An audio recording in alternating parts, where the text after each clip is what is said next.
Good evening, everyone. Good evening. And welcome to our Kickstart Your Career event for this evening.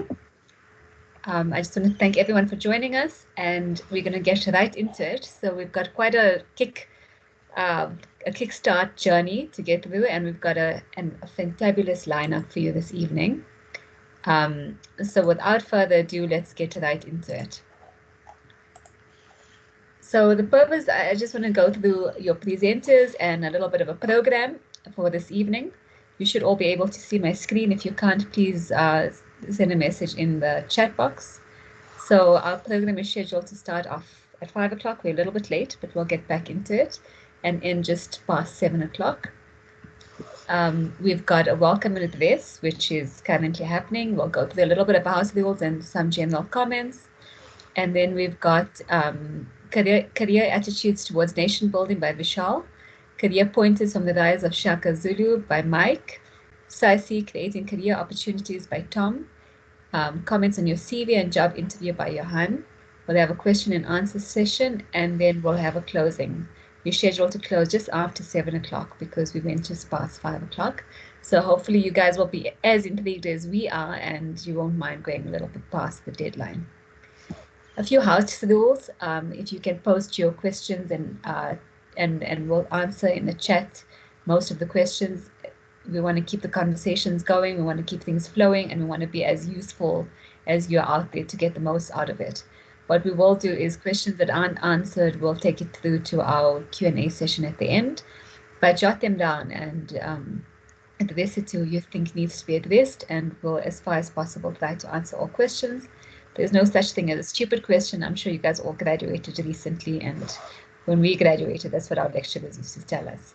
Post insights as you need. If you like a comment, if you think it was resonated with you, post it so that you inspire others. Keep on talking, keep on learning, and keep on kickstarting. Learn, learn, learn, grow, grow, grow, and mute yourself, please, and place questions in the box.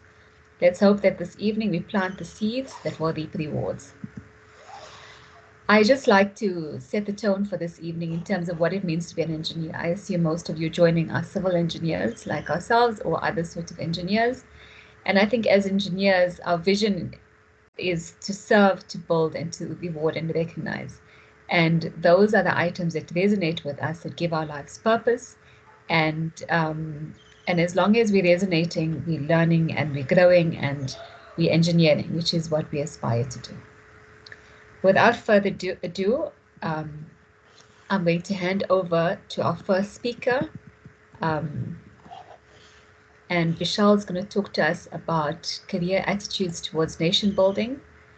I'll just give you a little brief introduction in terms of Vishal. I'm sure most of you know him as our SAICE CEO. Vishal is a proven leader with unprecedented engineering skills and business acumen. He is a visionary and has the ability to build relationships and get things done with collaborative network. Vishal has gained experience from all across the globe. He graduated in 1996 from the University of Natal with a BSc in engineering and has proceeded to achieve his PR-Eng from EXA in 2005. His interests also lie outside of engineering, and he has pursued an MBA through the University of KwaZulu-Natal in 2008. He recently obtained his master's in philosophy learning from the University of Johannesburg. Vishal has been a devoted member of SAICE since 1998. He's had a long journey starting in 1998 with capital projects at Transnet Ports, and he has maintained executive roles across various companies named SSI, where he was head of marine advisory and strategy, and Royal Haskonen, where he served as a director of advisory. Vishal has an extensive industry experience encompassing various critical areas like project management, short and long-term strategy development, project implementation, capacity planning, viability, and business case development. He's focused on integrating strategy, operations, and technical capacity. And it is a pleasure to hand over to Vishal to talk to us. So Vishal, I'll hand over to you. You can switch your mic on and your camera on and take it away. Thank you. Thank you, Zinat. I trust you can see my presentation or the holding slide.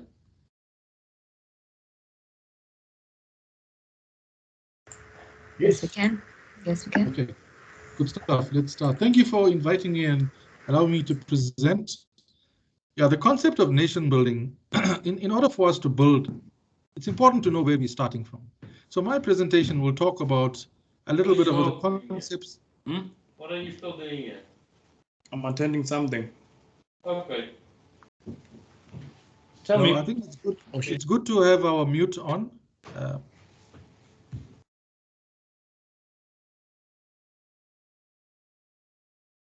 Okay, can I continue? Yes, please, Vishal. Yeah. Okay. Thanks. Yeah, I think it's good if we all put the mic on mute. Thanks. Yeah. So, in order to think about how we're going to build, it's good to know where you're starting from. Sometimes we call it the foundation level, and that's what my presentation is about. It's going to be about where we're at, what's currently at play, and what can we do about it, and then think about how we should apply our minds to our careers going forward. So there's 6 parts to my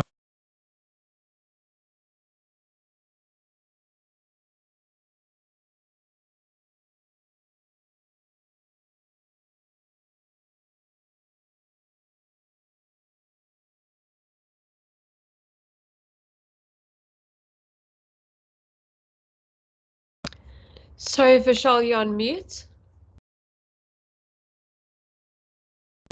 Apologies. Okay, so when I looked at what makes for successful nations, there are 2 bullet points that I could come up with. Successful nations invest in institutions, and institutions are largely related to public sector institutions. When I say invest in, it means they get them up and running, they are very capable, and they are able to deliver on their mandates. The other investment is in human capacity. So on the back of rampant corruption, institutions in our country have become largely unsustainable, both public and private sectors. Has been exacerbated by high levels of political influence that affects appointments and contracts awarded, amongst other things. The systemic decline in the quality of education at primary and secondary will continue to negatively influence capacity in the short, medium, and long term. So the lack of strategic focus broadly in human capacity in the public sector over an extended period, reduced training and development has negatively impacted our very necessary investment in human capacity in both the public and private sector. the results of what we are seeing immediately and the consequences which we will find in time to come. So leadership, which is in a broad sense, can be largely described as selfish with no real care for people, personal gains at the expense of societal losses. So that is basically setting the tone of my presentation. As it pertains to the public perspective, what is important for those of us that are working in the public sector is that when you work in the public sector, it means that we are working to serve our communities. And that's the mindset that needs to be in place when we are doing our jobs in the public sector. I was fortunate to work in the public sector, and that's the attitude I adopted. It needs to be done with purpose, intended to improve the lives of society. A public servant has a noble role. So there's nobility, which is one of the descriptors of the role of public servants. And it was never intended to make one extremely wealthy. That is achieved in the private sector for obvious reasons. Corruption has privatized the public sector as a result of systemic elitism. Initiatives to repair the situation are professionalizing the public sector, which is largely driven by the Public Services Commission, as well as the Engineering Council of South Africa. The structural reforms in growing our economy and allowing for new approaches to economic growth. Eskom, Transnet, and other network industries have largely monopolized the provision of the services that they have a mandate to perform. And now we find that over time, they were unable to do so. So there is a need for change to happen. We need to get out of a planning paralysis and commentary towards an action-based approach. We have done many plans and revised many plans and renamed plans over and over again, but implementation seems to be our Achilles heel. The country's quality of debt needs to be improved. It cannot be a consumption-orientated government. We need to integrate plans so that they talk to each other. The three spheres of government lack integration at present. There's a need to plan for communities and not for political point scoring. There's a focus on development of a capable state. That's through the National Planning Commission, which is driving that agenda in the main. Through planning, we need to create a meaningful link between infrastructure, poverty, growing our economy, unemployment, and linking towards sustainability through the SDGs. To date, these links are not in play. Societal demands and expectations of government are rapidly rising, with the implementation and need to be managed. What I'm saying there is, with the failure of many of our state-owned entities or agencies required to provide the infrastructure and the services as a result, have not been happening. So what has happened is, from a societal perspective, there is greater demand and greater anger towards the agencies that are not performing. As it pertains to the private sector, there also appears to be an ongoing misunderstanding of the role of the private sector. Private business is geared towards financial sustainability and growth. This is a global phenomenon, and it's always going to be the case. Shareholder value is always prioritized over social value, and it is a bit absurd to think that private sector really does care about investing in social value on the face of it. However, more can be done in ways that need to be organized between government and the private sector. Corruption's other hand is the private sector, as you would have seen in things playing out in the press as of late. Initiatives to repair the situation are stop participating in corruption proactively, and that comes from both sectors. The current economic situation also compromises private sector sustainability, because what we are realizing is the number of people that are losing their jobs is largely in the private sector, and that's on the back of rampant corruption as well. Seek to support rather than exploit. Encourage connectivity with the public sector, such as skills transfer, by honoring the intent of supplier development without commercial fronting, developing skills through investing in people and institutions, and there is much room for that to be improved. Clarifying the roles of the public and private sector, it appears unclear and it appears to be very politicized. In many respects, what we perceive of the public sector and private sector is confusing. Self-managed corrupt behaviors in the fraternity make a culture of ethical behavior endemic to our business growth strategies. And I say that because There are many opportunities that the private sector has to adopt an ethical approach, but chooses not to. There are cases and even from anecdotal experiences of where the private sector abuses the lack of capacity in the public sector for its own gain. And that does not have to be the order of the day. Private sector should always seek to build trust with clients and employees and build meaningful relationships with academia as well. There is great distance between private sector and academia, and that is where I think the public sector has scored more points. Unpack the private sector's role in a developmental state, and that is yet to be firmly organized.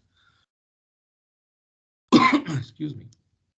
From a SAICE perspective, and these are the comments on what SAICE is focusing on, and it's not exhaustive.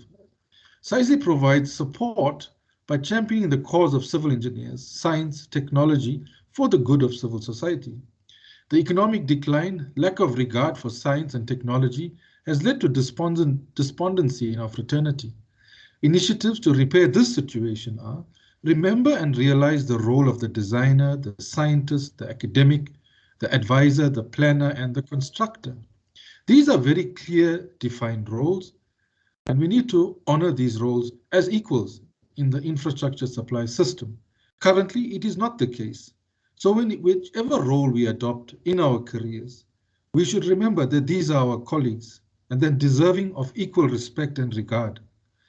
Redefine your purpose linked to the extreme and desperate need for engineering skills in our country, although it may not feel like that now, because the absurdity is that there is so much work to be done, and yet engineers are not getting the employment and not getting the regard that is necessary.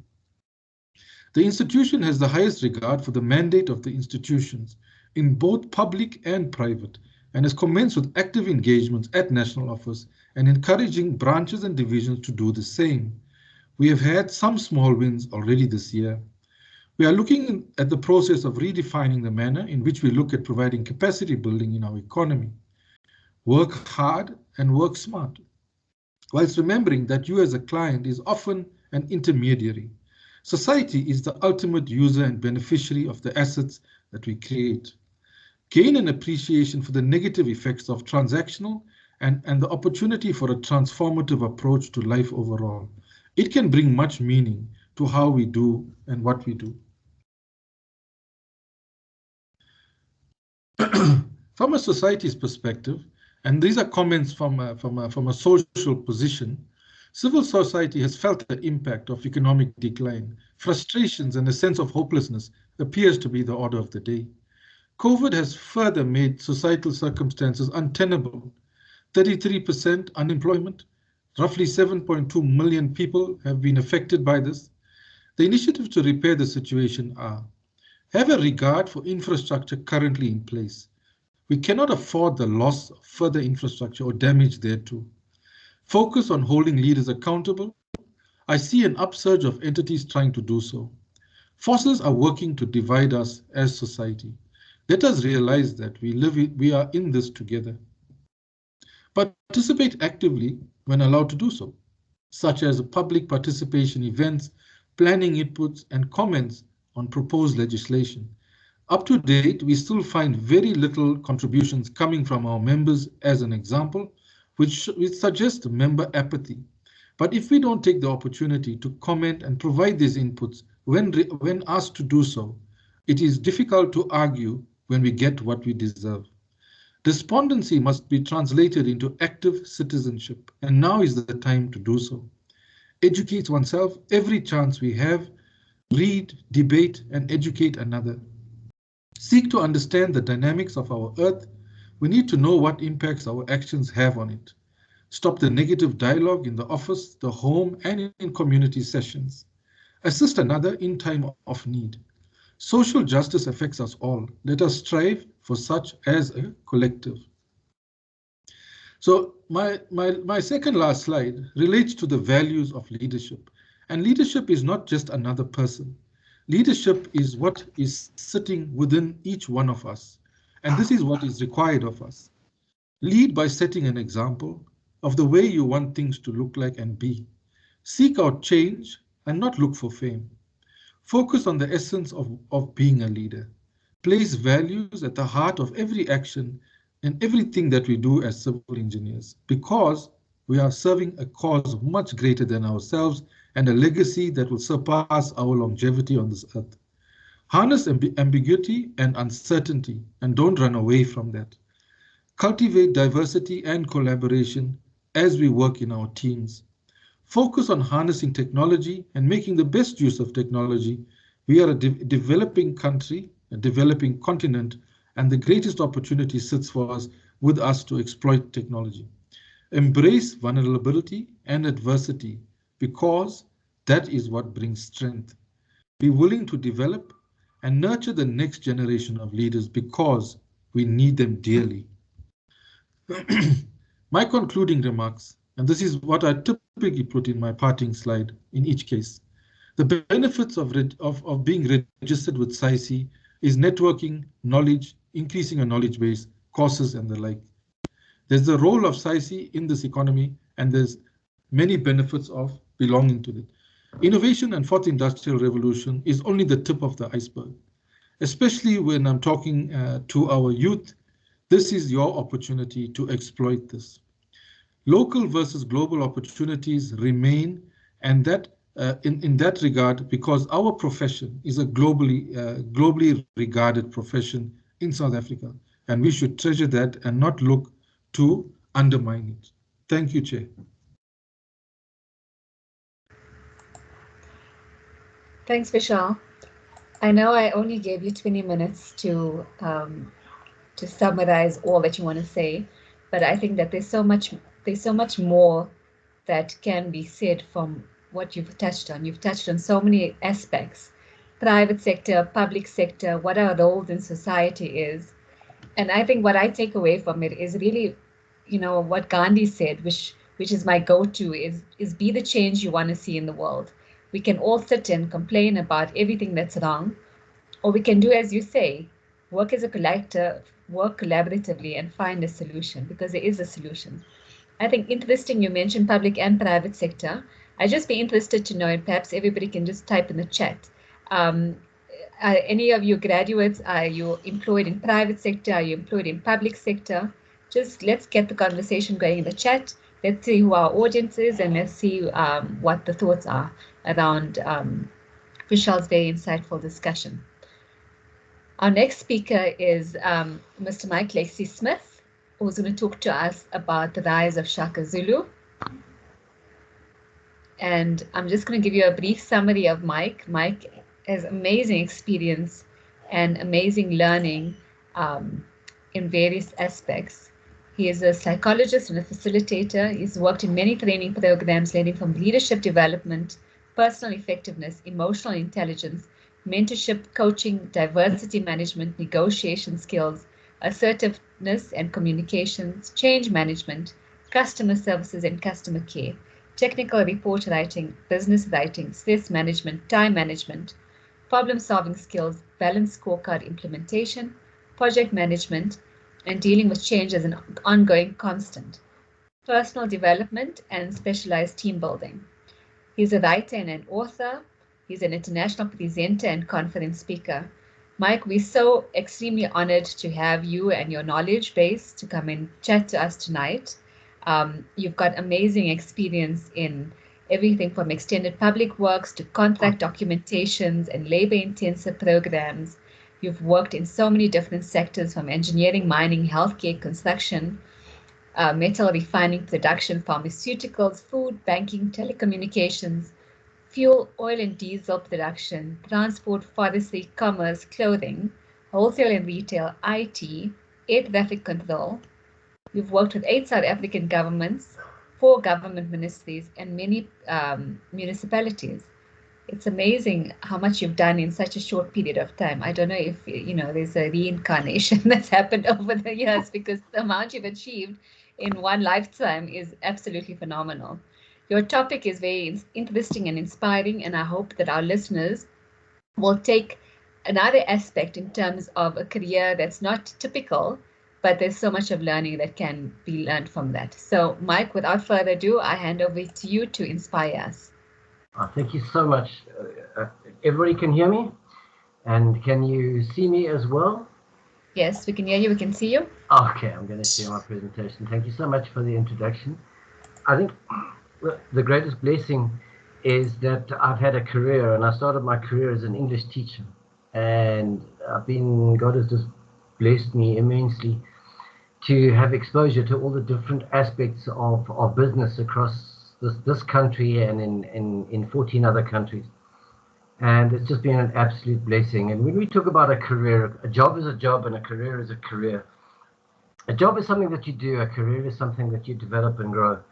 And I've been blessed enough to grow, to have been allowed to grow in so many different directions. Also, so incredibly blessed to have found myself working with engineers extensively in things like LIC, labor intensive construction training, contract management, JBCC, GCC, FIDIC, and NEC, and working with engineering companies and construction companies has been an absolute blessing. So let's go. I'm going to start with my presentation. So here we go. Just tell me if you can all see it. Can everybody see it? Yes, thanks. Okay. So look, if you're going to, and I just want to check one more time. I've just clicked onto another slide. You can all see that too.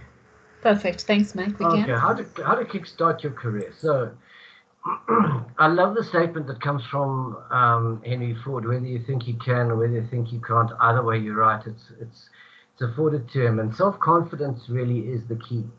You know, a lot of people say fake it till you make it. Well, try and fake it with a whole whack of knowledge behind you as well in terms of developing and growing your career.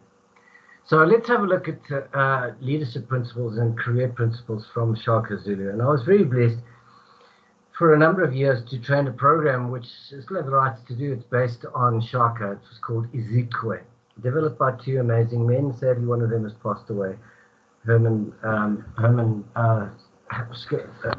Skimmer has passed away, but Dr. Nicholas Evans is the other person, and we had the rights to use the footage and the imagery from Shaka Zulu. So let's have a look at Shaka. So I want to ask you a question. You know, how did Shaka get from 50 volunteer warriors to an army of 80,000 foot soldiers who covered the area right away from Mpumalanga all the way down to what we now call the Transkei and right away across the mountains? How did Shaka, the illegitimate son of King Sezanga Akona, how did he become leader of the Zulu?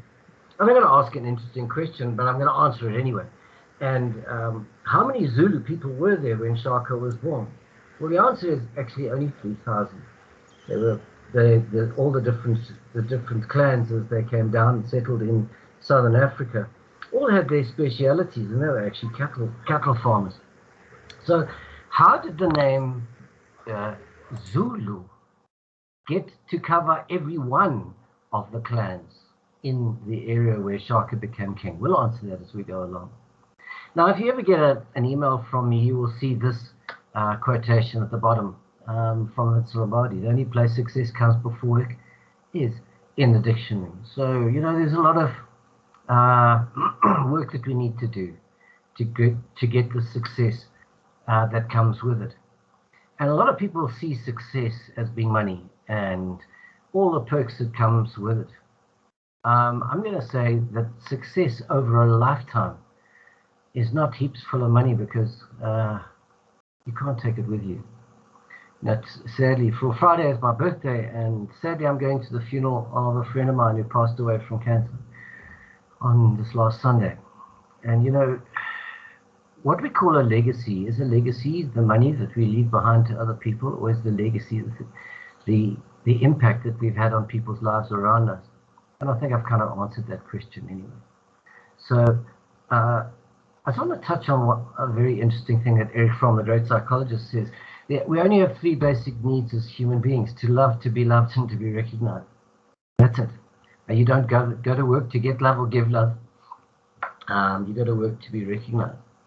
And recognition is actually when people recognize you for your skills, for the person that you are. your capacity to learn, your capacity to get excited about things, your capacity to develop and grow. That's when we start being recognized as a person. The opposite of love is not hate, it's indifference. And, she's going out with him, oh, so what? But the issue really is the opposite of commitment, sadly, in the workplace, is indifference. So we need to have absolute commitment to what we're doing. And, I love the work that all the engineers do. I mean, you leave a legacy, you leave roads, you leave buildings, infrastructure, the stuff that every citizen of this beautiful country of ours needs. Yours is a legacy that you leave in physical things. But in terms of your career, to be recognized, you need to be recognized for being different. And being different is not sucking up to somebody else in the usual old terms that we used to have, where people, the bad corporate politics, I'm going to talk about that just now. But to be recognized for being a person of integrity. And Vishal, you touched on that too earlier. So, I'm a writer. And I see that people are waiting in the lobby. Can somebody let the people in? Thank you. Now, I'm a writer, and this is one of the quotes that I wrote. It's only when we truly connect deeply with ourselves, discover our purpose, and live that purpose, that we are in fact alive. Things will never fill the empty space within us. And I love that picture, that line with the butterfly and snow. We need to connect with our purpose. And having a purpose every day, getting up every day with a purpose, especially when it comes to the work that we do, is so incredibly, incredibly important. So before we get to the 7 secrets of Shaka, Vishal, you spoke about COVID-19. Now, COVID-19 was a very, very interesting time. It still is an interesting time. We are still stuck in it. We're going to be stuck in it for quite some time. And I wrote a book during lockdown.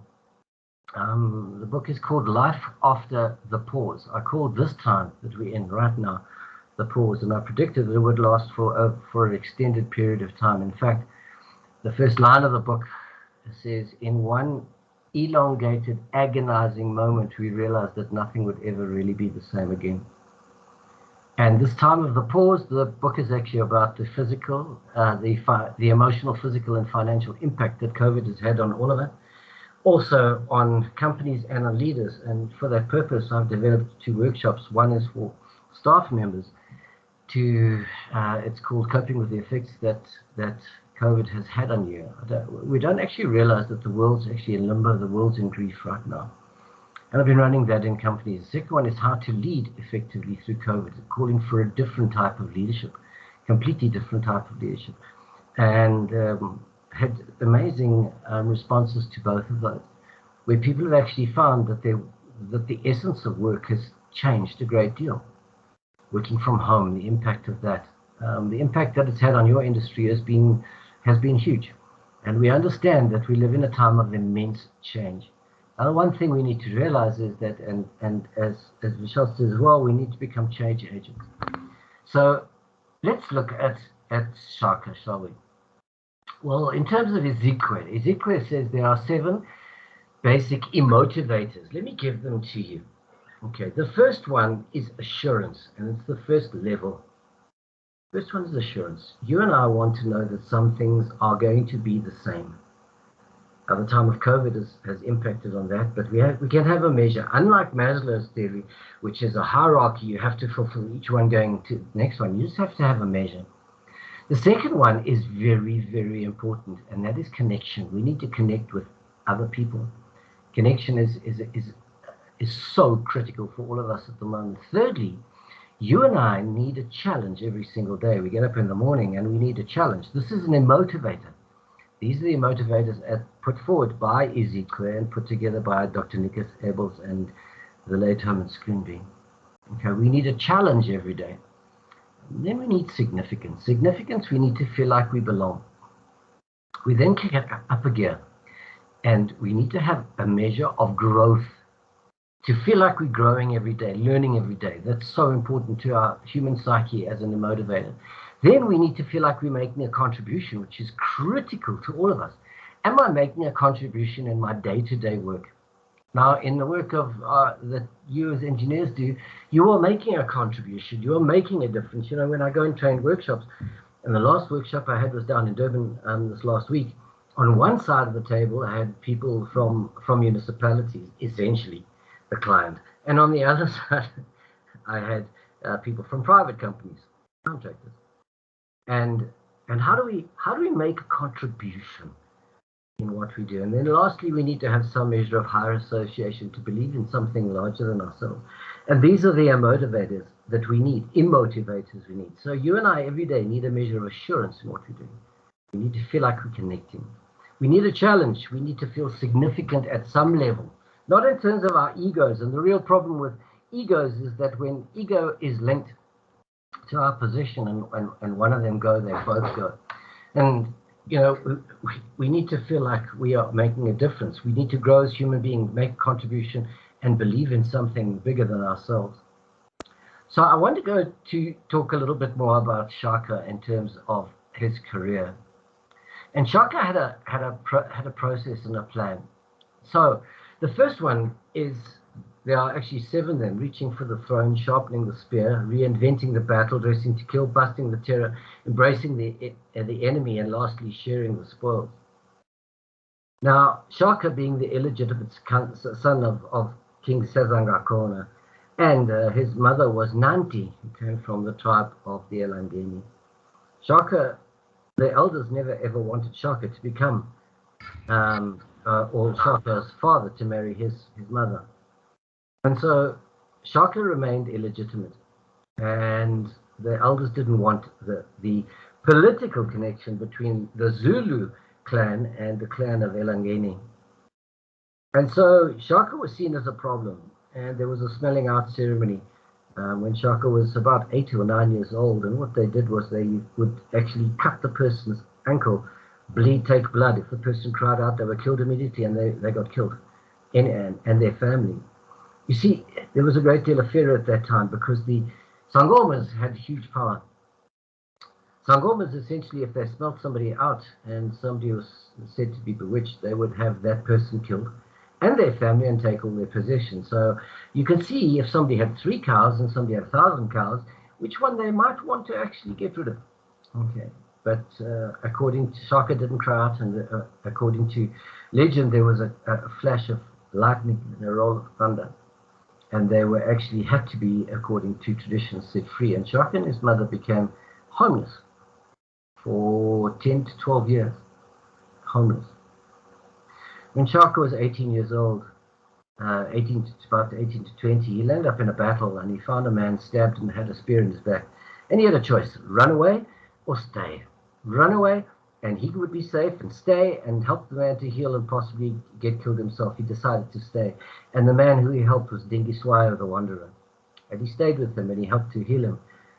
And when they parted ways, Dingiswayo said, we'd meet again. And they did, because Shaka's father wanted Shaka killed, sent out the soldiers, and Shaka got into a confrontation with his father's impis, but he landed up in the kraal of the Matwetwas. The kraal of Matwetwas, he begged for he and his mother to have safe passage and safe haven.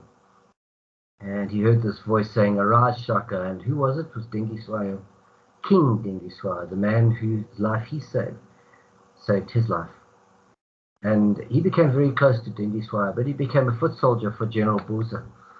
And General Buza, Shaka actually realized that the battles were actually very strange. They'd stand 100 yards apart and throw the assegais at each other, and then if you were lucky enough, they'd throw them back again. Not many people got injured. And Shaka looked at this and he said, this is not how it works.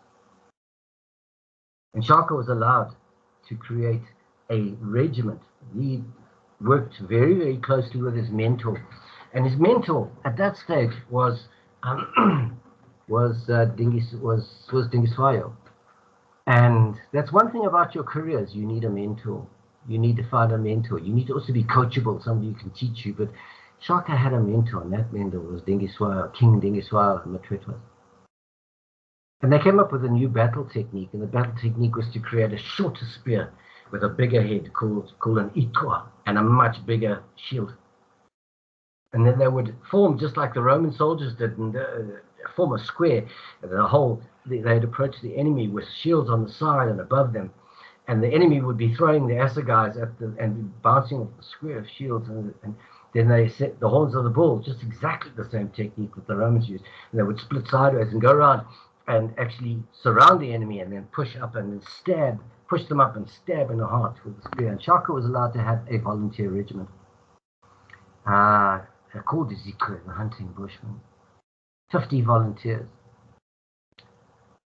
And when his father died, he went back to the tribe of the Zulus, and he became king. He was there during the inauguration ceremony. His younger brother, his younger half-brother was going to become king, and Shaka actually instructed him to kill the elder who had put him on this path. And Shaka became king. He made his mother queen. He said she always should have been queen, and then started the battle. Because for every person or peoples who had shunned him and given him such a hard time as a young man when they were homeless, got their comeuppance. And Shaka had a very simple theory, and the very simple theory was, you give me your soldiers, your foot soldiers, and you keep your land as a clan. You keep your kingship, you keep everything. Just give me your soldiers. Don't give me your soldiers, I'll have you killed. And that way, Shaka grew an army of 80,000 warriors. And to look at his secrets really from the Ezekiel code, the first one is reaching for the throne like an eagle, like an eagle, okay, and kindle the flame of your brand, and you will soar with eagle's wings. He said, believe in yourself, your brand. First thing in terms of your career is believe in you and your brand. The second one was to sharpen your spear, which is get the jackal's innovative skills. And the blade of your spear will become irresistible. And he basically said he needed to change the battle plan, sharpen the spear. And he actually actively got involved in the creation of this new weapon. And next he reinvented the battle. So put those three together, he had absolute belief in himself. He saw where things need to be changed. He reinvented his battle plan, and then he dressed to kill. Shaka looked the part, was the part. Shaka was Shaka, and he believed himself completely. Then what Shaka did was bust the terror of the Sangomas, because the people were held in great fear of the Sangomas and the elders. They held great political power. In fact, Shaka in one day went to 100 Sangomas and said, I've buried something. If you know where these things are, you should know. Go find it. And if you find it, you live. One found it, 99 didn't. He had them thrown off a cliff. And he broke the terror and the fear of change and the fear of tyranny within their hearts. Very interestingly, Shaka had to embrace the enemy because the white people arrived, the British arrived. In Durban, Durban named after Cecil de Urban, they arrived on Christmas Day, Natal. And he realized that they had horses and they had guns. You see, if you go into the deep history, what the English really wanted was white gold. And white gold was ivory, and in the Zulu culture, you don't kill an elephant great and lawful just for its ivory. But Shaka was forced to embrace his enemy. He had to exchange land for guns and horses because he realized that horses could outrun his impis, and guns he had to engage at a distance. And lastly, Shaka shared the spoils. He shared them with his people. He shared the victories, the public victories, with all of his people. And so Shaka, in terms of developing his career, had the right attitude. He dressed the right part. He was not afraid of innovation, tested innovation, broke through all the barriers of fear, looked at what the enemy was doing and sharpened and shared the spoils with other people. So I'm just going to touch on this. There they are, busting them and sharing the spoils. These are the 7 secrets of Shaka Zulu in terms of his careers. Now, a lot of you younger people, and I just want to check if somebody can just give me some feedback. How much time do I still have? I wasn't watching exactly. You've still got 15 minutes. 15 minutes. Okay, yes. Awesome. Thank you. So I love that. I love that picture there. It's real and fake together. And I've learned something. Being human in the ruthless world of work. So many people believe that developing their careers is only about playing politics. And believe me, I've seen politics in everywhere. I've worked with executive teams of very big companies like Anglo American, MTN, and the like. I've seen politics, and I'm not saying the politics was bad there, but what I'm saying to you is that politics abounds. And the one thing you need to do is actually we need to get back to our humanness in this ruthless world of work. So the one thing we need to also realize is that politics will kill you. And I'm going to say this. We need to learn how to play politics, but we need to learn how to play fair politics. Sometimes there are some ruthless people out there. Politics, playing poor politics, will come back and bite you. It always does. So genuineness is critical. And when I train people, I say to people, you know what, I see beautiful souls. Somebody asked me one day, how many white people did you train in the last 3 months? And I said, that's a very strange question because I don't know. I just see people as beautiful souls, and that's it. When we start to treat people as beautiful souls, we need to be genuine. So try, in terms of your career, to be human in the ruthless world of work. You're going to come across political players. They're going to be there everywhere. You need to create your unique brand, just like Shaka did. And one part of that brand should be uniqueness. Your uniqueness, your genuineness. Okay. Integrity. Integrity means doing what you say you will do. And learn to network in a very healthy way. Create a healthy network of support, just like, and Shaka did that as well. He created a network of healthy support along the way, and he realized that when other people had played ruthless politics against him when he was a child, he played ruthless politics back. Shaka wasn't always the gentle, always gentle. He was a great leader, though. Sorry, just a little bit of fruit juice. I love what Richard Branson says. He says, communicate your passion clearly, concisely, and with genuine conviction. If you're going to develop your career, have a passion for what you're doing. Have an absolute passion. I love his work. I love what he's done. Go read his books, okay? And if you're going to stand out in terms of your career, to be outstanding, get comfortable with being uncomfortable, okay? I've worked with many companies, private sector, I've worked with public sector. I'm starting to see an improved attitude in many of the public sectors. That's been fantastic, okay? Where often things were done slow, they're now picking up pace and working very hard. And they have such a critical role, the public sector, in terms of building and growing our nation. Just as we were talking about earlier, just growing this, as Vishal said, growing our beautiful, beautiful nation. We need to become comfortable with being uncomfortable. We need to constantly push ourselves, push our boundaries, understand where we need to go in terms of developing our own careers. And if you don't develop it with integrity, believe me, it's going to catch up, and eventually everything you've tried to build, if you haven't done it with integrity, will crumble. It'll come. Okay. So just be genuine in every second and every moment.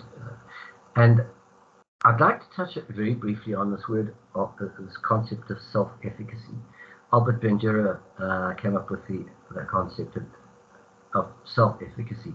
In essence, it's belief in your capacity to organize and execute the course of actions required to produce given attainment. Basically, it's believing in yourself, your ability to do something. So virtually all people can identify goals they want to accomplish, things they would like to change and things they'd like to achieve. Now that's fantastic to have these goals. People have vision boards, they have all the things around them, but do you actually believe you can do it? And self-efficacy is that internal ability, the ability to say, yes, I can do it. Give it a try. You know we're all going to fail along the way, and failure doesn't mean you're a failure. Failure just means, hey, it didn't work, we'll try another route. However, most people also realize that putting these plans into action is not quite so simple. It means absolute self-belief. And in this changing world in which we find ourselves at the time of COVID, huge impact that it's had on our nation. Michelle touched on the unemployment rate. One of the great things that the construction industry and now is creating opportunities for employment for people, especially 30% and often much more of semi-skilled and unskilled labor that you're going to use, and using those people and putting money back into communities is such an important role that the construction world has right now. But essentially, people with a strong sense of self-efficacy view challenging problems as tasks to be mastered. They don't see it as a problem. They see things as a challenge. And you need to develop a deeper interest in activities. They form a stronger sense of commitment to the interest activities. They recover quickly from setbacks. Very important. Self-efficacy is a situational specific form of self-confidence. So if you're going to grow your career, people, please note that Bandura says that self-efficacy predicts actual performance when skill and motivation are equal. Believe in yourself. Get out there and do it. Okay? Your career is going to be built by you and also going to be built by how other people perceive you. Please, building your career is the most wonderful thing that you've got. And as younger people, hey, what a wonderful place to be in. Okay, if you are as motivated as your opponent, whoever has the highest self-efficacy will win. I'm going to touch on that. So I've got about 7 minutes, 8 minutes. So self-belief, I love this from the exercise of control from his work, does not necessarily ensure success, but self-belief assuredly spawns failure. Self-disbelief spawns failure, sorry. And lastly, people not only gain understanding through reflection, they evaluate and alter their own thinking. That's the learning bubble that comes with self-confidence. So have it. So I'm going to touch very briefly on this. There's a big difference between a manager and a leader, and many of you are going to become leaders, and so many are going to become managers. Managers are very good at planning, organizing, and controlling and problem solving. Okay, leaders, on the other hand, so managers produce order and consistency. Leaders produce change and movement. So a leader establishes direction, aligns people, motivates and inspires. Anybody can be made a manager. That's very simple. You just go up the ranks, become a manager. Do you become a leader? A leader is something very, very different. Okay, and many of you, we need you. We need you to become leaders. Can a leader be made? Yes, of course they can. And please don't follow the theory that the leaders are born or not made. Many leaders are made. And we need, what I said in my book, Life After the Pause, and what I do when I train the leaders how to lead differently through COVID is to actually become that empathetic, powerful leader that needs to be there. Also needs to have a sense of direction and to establish direction, align people, get people on the same page and motivate and inspire. So I'm going to share this with you. I love the work of John C. Maxwell. And he says, recognize that people are your most valuable assets. You know, I saw a little cartoon of somebody standing in front of a boardroom, looking at all the people of the board and said, I believe that people are our greatest assets. Can we sell them? No, you can't. Treat them. Your most valuable asset are your people. So I just want to touch, and please, I suggest all of you go read the 21 characteristics of a great leader from John C. Maxwell, and go and have a look at, and these are character, charisma, commitment, good communication skills, great competence, courage, yes, discernment between that which is right and wrong, a singular focus, generosity. We're not talking about money, we're talking generosity in terms of time. We've talked about taking the initiative, good listening skills, which is empathy, emotional intelligence, passion for what you do, a positive attitude. You know, leaders with negative attitude never going to take anybody anywhere. You cannot be a situational leader and go and drive people by fear. It will never happen. Great problem-solving skills, of course. Very good at building relationships, taking responsibility and accountability, providing security. Security goes back to that level of assurance. We're not talking about saying everybody has a job. We're saying let's people feel safe with that leader. Self-discipline, actually, absolutely. Servanthood. Oh, talk for days about servanthood. You see, a good leader is actually a servant to their people.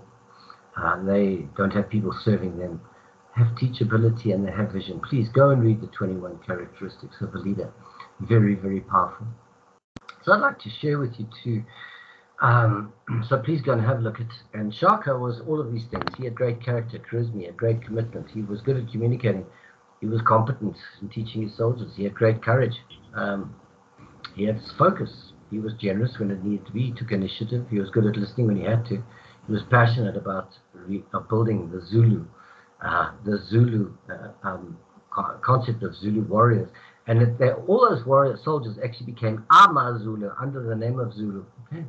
And that's why we only have one province in our country that has any cultural group's name in it, Zulu Natal. Okay. He was very good at building relationships, taking responsibility, giving people a sense of security. He was absolutely self-disciplined. He had a measure of servanthood to his people. He was also teachable in terms of keeping his contacts with Dingiswayo. And he had a great vision. He had a great, great vision. But I want to touch on, just before we come to end, how long have I got? About 5 minutes, is that right? Yes, Thank 5 you. minutes. Okay, thank you. I get passionate.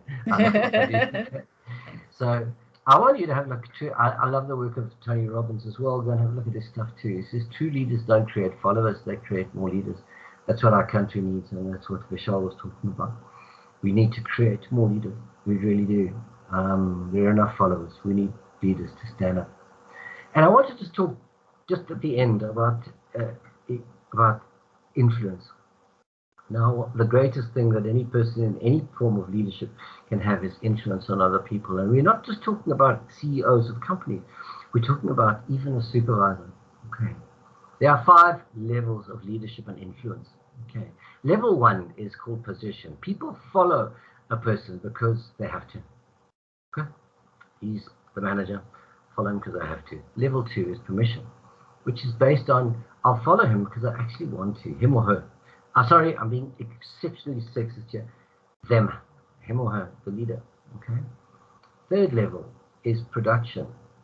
You know what? I'll follow this leader because what they have done for me. The level 4th level of influence is people development. I'm going to follow this person as a leader because what they have done for the company. And the 5th level, which is the level of leadership that leaders would all want to aspire to, is called personhood. People follow that person because of who they are as a leader and as a human being. So anybody going into leadership position will realize that to go up through those levels, from position to permission to production to people development and lastly personhood, means being genuine in who you are as a human being. Please go reference that to John C. Maxwell's work on the level of influence. And you know, all of you in the industry that you're in right now are going to have a great deal of influence on the future of our country, and already are doing that. So that is such an incredible blessing. So influence, I love this, and I did this with a friend of mine, Sunil Bora, together. But influence, to be a good influencer, you need integrity. You need to nurture people. You need to be futuristically thinking. You need to learn. You need to have great understanding. You need to empower people. Negotiate well within different circumstances, become an incredible change agent, and have empathy. This is what leadership is about, influence. And John C. Maxwell says leadership is influence. Nothing more, nothing less. The true measure of leadership is influence. So here's one of my little sayings. I've quoted a few little quotes. Here's one that I wrote. What you say about yourself, about you, is the most important thing. We wear our inner speak about ourselves on our bodies. We bear it in our actions. We share it through our emotions. And we swear by it through our thoughts. What you say about yourself is more critical than what other people say. You need to have that self-belief, self-efficacy. Just get out there and do it. So Isaac Newton said, if I had seen further than others, it's by standing upon the shoulders of giants. And as you grow your careers, go stand on the shoulders of giants. Get a good mentor. Get somebody who's going to develop and grow your career. Go read. Go watch TED Talks. Soak in everything you can about leadership, about your craft, the work that you do. Go stand on the shoulders of giants. You'll see a lot further. And then one day you'll become a giant that people will stand on yours and do the same. And quite simply, I will. End of story. If you want to build your career, do it. And lastly, I love what Helen Keller says. Alone, we can do so little. Together, we can do so much. And never, ever forget, in this journey of building your career, is to take people with you. Take people with you and give people recognition. Remember to love, to be loved, and to be recognized. Recognize the people who are important to you. Build them up, grow them, work as a team. If you want to build a career, become a team player. So thank you. I believe my time is up. Thank you very, very much for the opportunity to speak to all of you. It's been an absolute blessing. Thank you. I've been able to share just a few of the little things that I've learned along this journey. And everybody, thank you so much to Sasi. Thank you for the blessing. Thank you. Be blessed. Okay, I'm going to stop sharing my presentation. There we go. Thank you, Mike. It's a great pleasure. I think that myself, along with the 60-odd participants will agree that your presentation was most insightful. And what I loved about it personally is all the aspects of self-development that you put forward in terms of developing yourself, putting your best foot forward, and really just focusing on who you are as a person. And I saw a few messages in the chats with regards to graduates not being able to find opportunities in terms of graduate jobs and that sort of thing. Yeah. And I think your presentation in terms of how to inspire yourself to be your best you is something that maybe the graduates need to focus on a little bit while you are finding jobs, to just take a step back, Yeah. identify who you are, what's important to you, and focus on developing yourself, because like you said, Mike, that you wear who you are, so somebody can see that. So Absolutely. so thank you for that, and sorry to cut you short on the time. I No. always feel like like that disciplinarian with the whoop, you got like 45 minutes, just get it That's done. fine. But I think that the sayings that you mentioned in your book, I think it will be hugely beneficial for our listeners to get a copy and get inspired. Thank you. Thank you. Thanks. Our next speaker is going to be Tom McCoon he's a SAICE head of training, and he's going to be talking about SAICE creating career opportunities. So,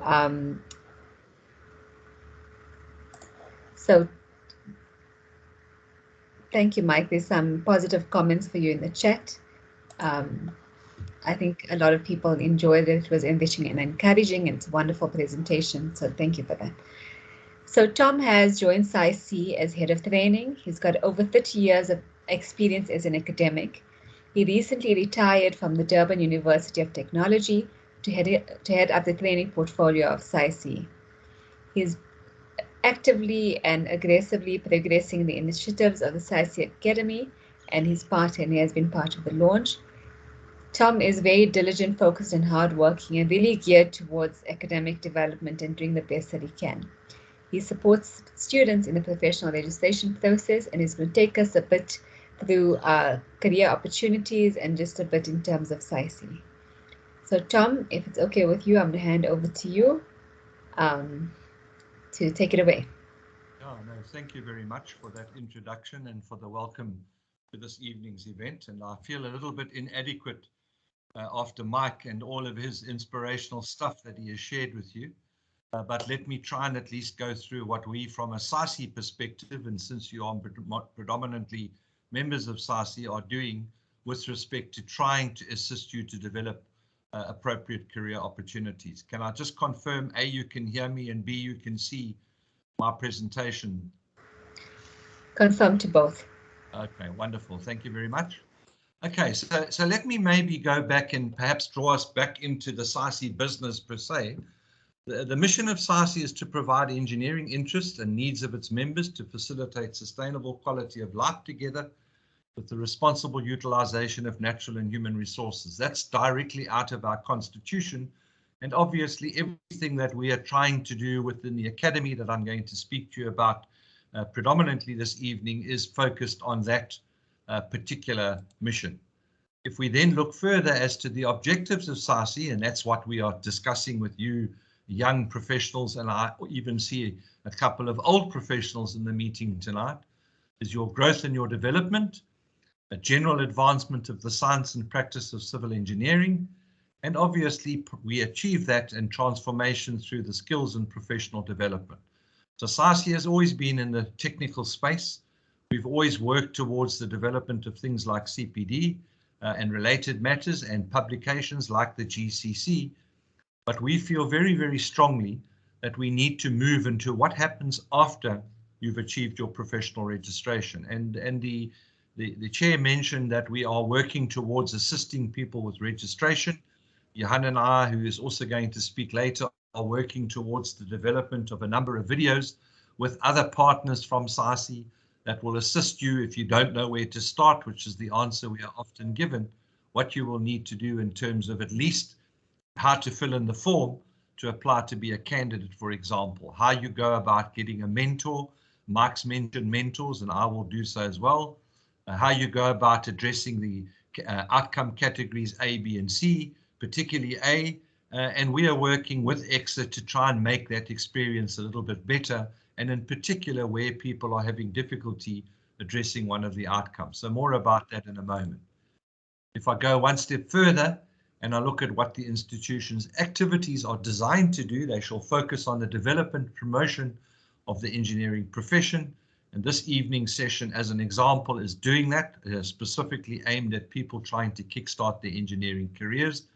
And like the chair, I've been reading the chats and I sense your frustration, and we think we may have a solution, not necessarily to solve the problem, but to at least get you into perhaps a different direction, but still within the sector.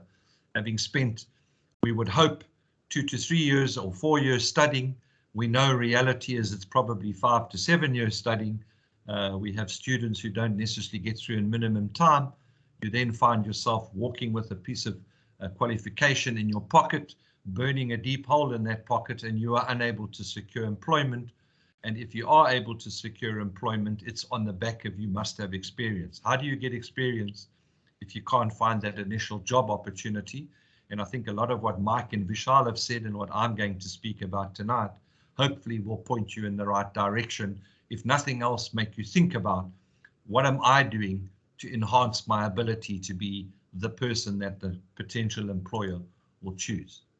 Okay, so let's talk a little bit about what you can do to improve yourself professionally. You can firstly start off by identifying what are the in-demand skills at the moment. We are all familiar with the fact that you must have ability to use different forms of software, etc., but you need to check to see what is the current good skill to have, and if you don't have it, go and acquire it. You know, you don't need to necessarily have every skill in your toolbox right now, but it's not difficult for you to go and find the skills that you don't have and to acquire that knowledge. And those don't need to be formal skills. You could talk to people that have experience about how you do particular things, or you can attend courses or even volunteer to work for free in a job shadow environment. You can sign up for training sessions, and there are so many things that are available at no cost these days in terms of webinars or sessions where somebody shares knowledge with you. Even if you've met your 1 CPD point requirement for the year, it doesn't mean that you shouldn't go and attend the various activities that SAICE and or other sister institutions offer on a regular basis. Free is becoming the norm, although as institutions, we would also like to generate income from some of these activities. Change your mindset. Okay, a positive attitude cannot be bettered. Remember the saying, if you don't mind, then nobody will matter. You won't matter either. So it's mind over matter. Make sure your mindset is a positive one, and that in your attitude towards everything, including the hurdles that you are trying to overcome, you remain positive in your outlook. Mike mentioned quite a few different books. Read often and read widely. It doesn't mean you've got to go and read only technical stuff. Nobody's suggesting you pull out the latest SANS code and read it from cover to cover, because by page 2 you probably would be asleep. But you can read novels because it increases your vocabulary. You can read business books. There are many, many business books available. You can read books on emotional intelligence and other things like that, the EQ, so that you start to understand the human psyche and how people think. Adopt a new hobby. You can't spend your entire life studying. You've done that for a number of years. And once you've stopped studying and you're working, you can't spend all the time working, but get a hobby. Even if that hobby is walking the dog, make sure you do something different in your day-to-day life so that you can take your mind away from the things that will wear you down and bother you. Try a new schedule. Don't be, and I'm not suggesting so that you'd avoid being assassinated along the route to work. What I'm suggesting is don't always do the same things in the same sequence at the same time as you've always done. Look at doing things differently. Try different approaches. There's a saying that in engineering, you cannot work like a window cleaner who cannot step back and admire their work. Step away from your PC from time to time and have a good overview of what is it that you are designing. Have a broader view of the small problem that you are trying to solve. Make sure you get regular exercise. It's good for your thinking ability, and not to mention it will be very good for your health. And if you are a Vitality member, you'll even get points for doing so. So all of those things make a lot of sense. I know it's not always easy to exercise because your boss or your learning requirements are putting pressure under you. But if you only spend your time working and studying, you will start to find that it will catch up with you later on in life. So your brain needs the physical exercise to feed it. Make sure you are getting exercise. And then don't be scared to set very big goals. I can remember teaching a life skill course at my university when I was still working at the university, and asking the members of the class, you know, what were their goals for 5 years' time. And one of the students, it was a late afternoon session, had nodded off to sleep. And as he woke up, I said to him, and where do you want to be in 5 years' time? And his only answer he could come up with right here. And I said to him, but that's not exactly what you want to be. So if you're a final year student, you shouldn't still be sitting in the final year of your degree or your diploma or your BET or whatever you are studying as you are currently. You need to have big goals and work towards those goals. Maybe even goals that are not attainable, but have a goal. If you have no goals, you're going to find yourself as a 50-year-old, if you're not already a 50-year-old, without having achieved the things that you want to achieve in your life. You need to have both hard and soft skills. Okay, hard skills are those that you've accumulated through your qualifications that you are studying for or you are currently accumulating, how you go about doing things, procedures and processes. So it's the ability to manipulate and understand how you use data, whether it's a DTM or a spreadsheet, technical knowledge, knowing when to apply what formula to what problem or what code of practice to what situation or what procedure to what problem you're trying to solve. Things like subject matter experience. You can't be an expert in everything. You must preferably go in the direction that you are passionate about. Everybody ends up becoming a specialist. There's nobody that has the luxury that they can say, I'm a water, a bridge, commercial structures, a transport, a geotechnical, a project manager. I am everything, and a municipal engineer. That's just not the way that the profession works. But if you go into a profession and you don't like it, remember you will be working for 47 years, maybe even longer, because nobody retires if they're engineers. You don't want to spend 47 years of your life hating what you do. So love what you do, and it'll make it that much easier. And then obviously, I've mentioned this already, the software is just a tool. Garbage in, garbage out. If you can't interpret the output data of the software package, it's merely a labor-saving device. It helps to make up with a 60-70% discount when you tender for a project and your fees are cut to the bone.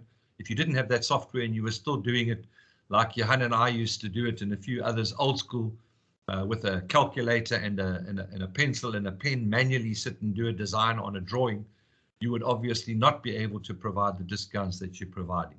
So by all means, have that competence. And this is quite a good reference. You know, it says there, if you can read it, and as you go out into the world, and that's where many of you are going, I predict that you will gradually and imperceptibly forget all you ever learned at this university. Knowledge is dated. It's just like Woolworths food that has a sell-by date on it. You have to continue to acquire new knowledge, new skills, new methods. You merely use what you have been taught at a university as the foundation upon which you build your future career. Again, Mike has touched on some of these, but I'll just cover the ones that I have listed. Soft skills are highly, highly underestimated. You need the ability to listen. You must be a good listener. There's a saying that says you've got 2 ears and 1 mouth. You should listen twice as much as you speak. For those of you that will go into a relationship in the future, whether you are a male or a female, I would strongly advise you have very good listening skills to your partner, because if you don't, you will find yourself getting into lots of trouble in your future life and your relationship.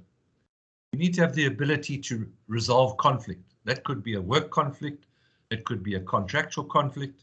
SAICE has now established what we call the Alternative Dispute Resolution, the ADR panel, where we are promoting talk to each other, people. Don't fight with the contractor or the client or the consultant. Find solutions that are mutually beneficial to both parties.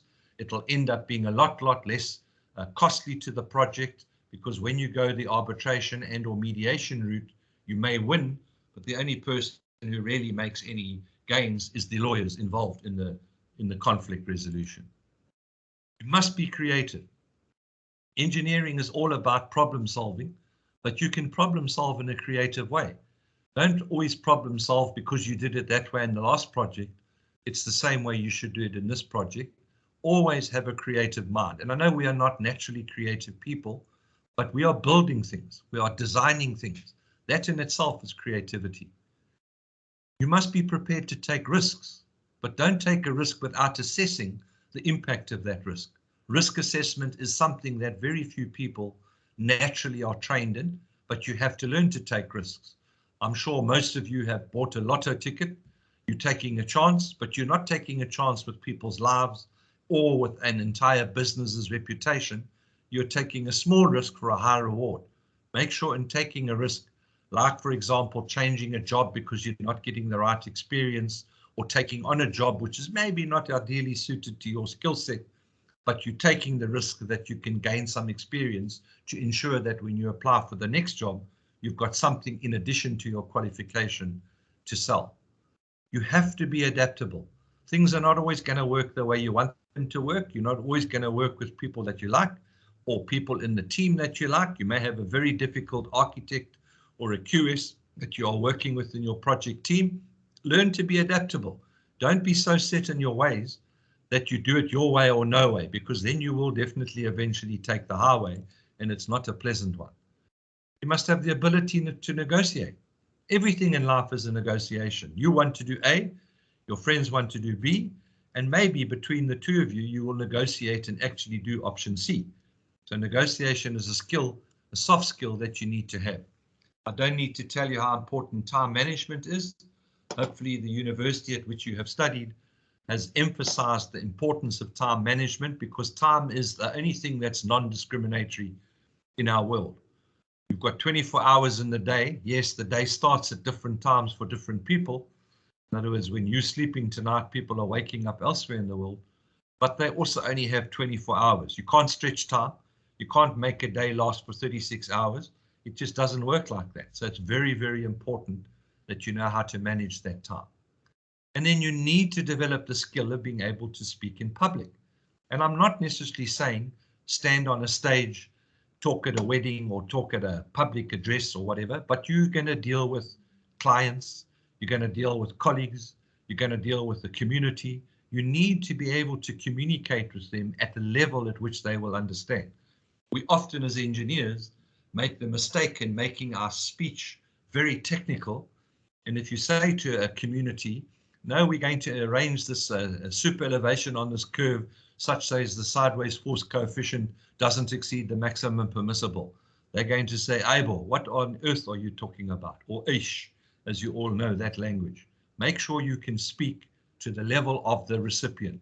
If it's a technical forum that you're talking to, they will understand the technical jargon, but don't make it overcomplicated by using long words that you battle to explain, especially when English is not your first language.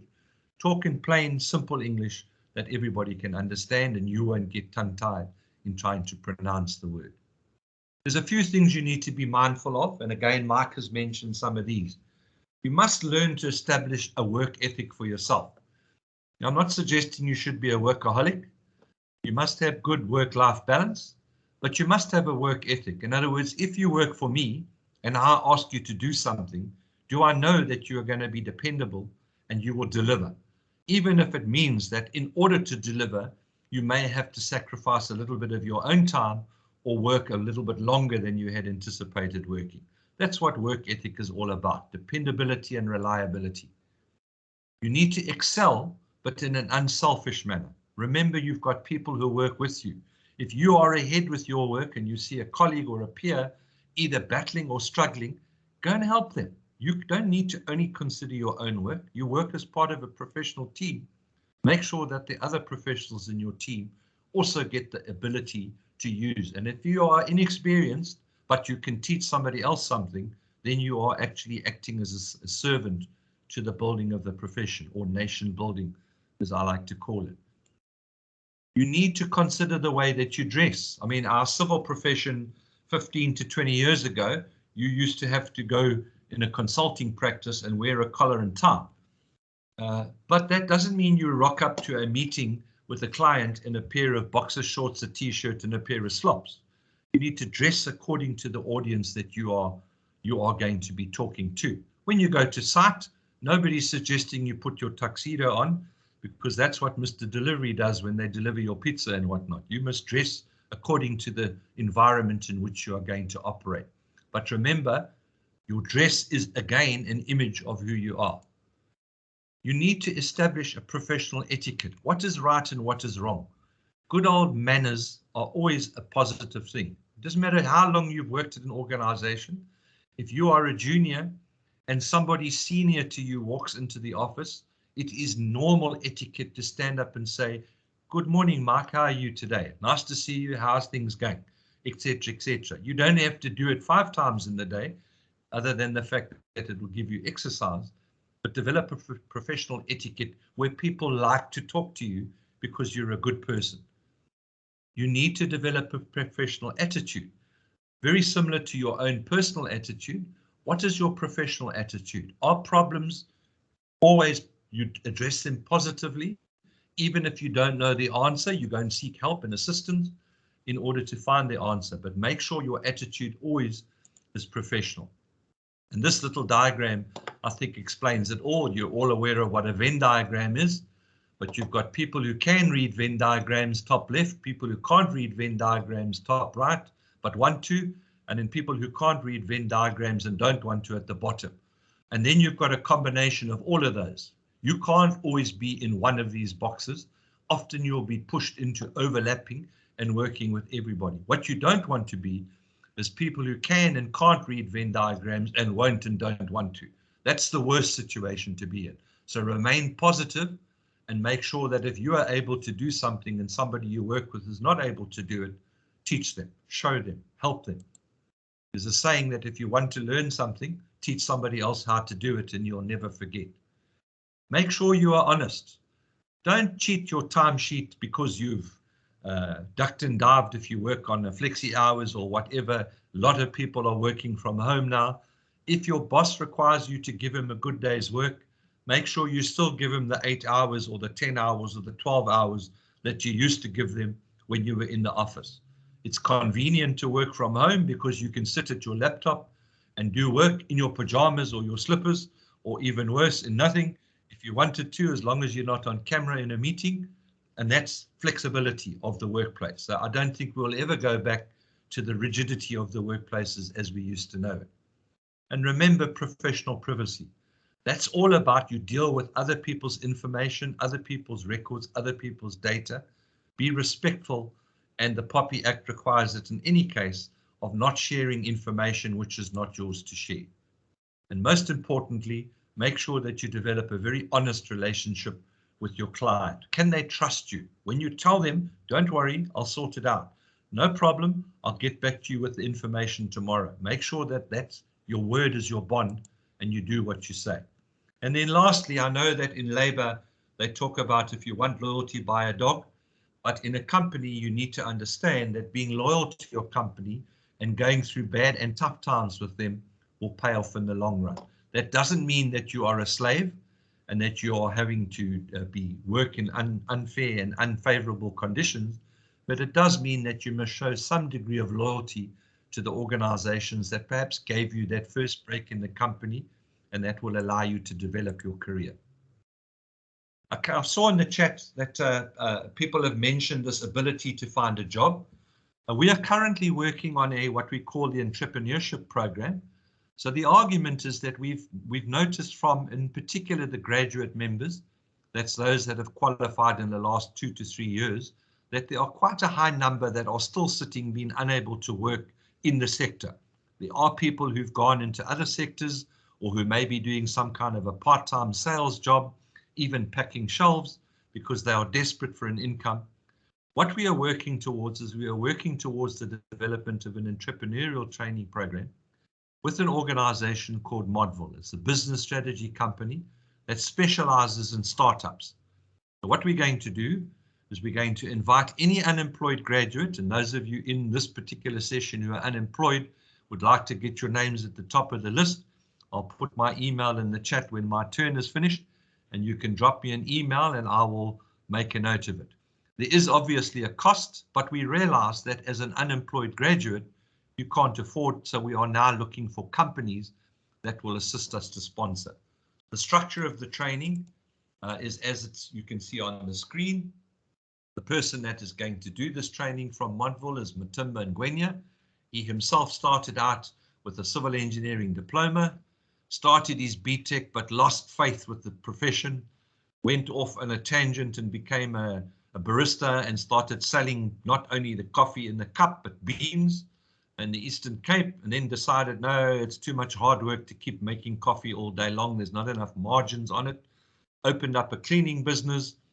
Because he was a civil engineer, a technician with a background, he knew all the consulting engineers and companies in and around where he lived, knocked on their door and said, how would you like me to provide the cleaning service for your company at a reasonable rate? And he had this team of cleaners with vacuum cleaners and mops and brooms and feather dusters and all the other stuff, and went in and cleaned companies.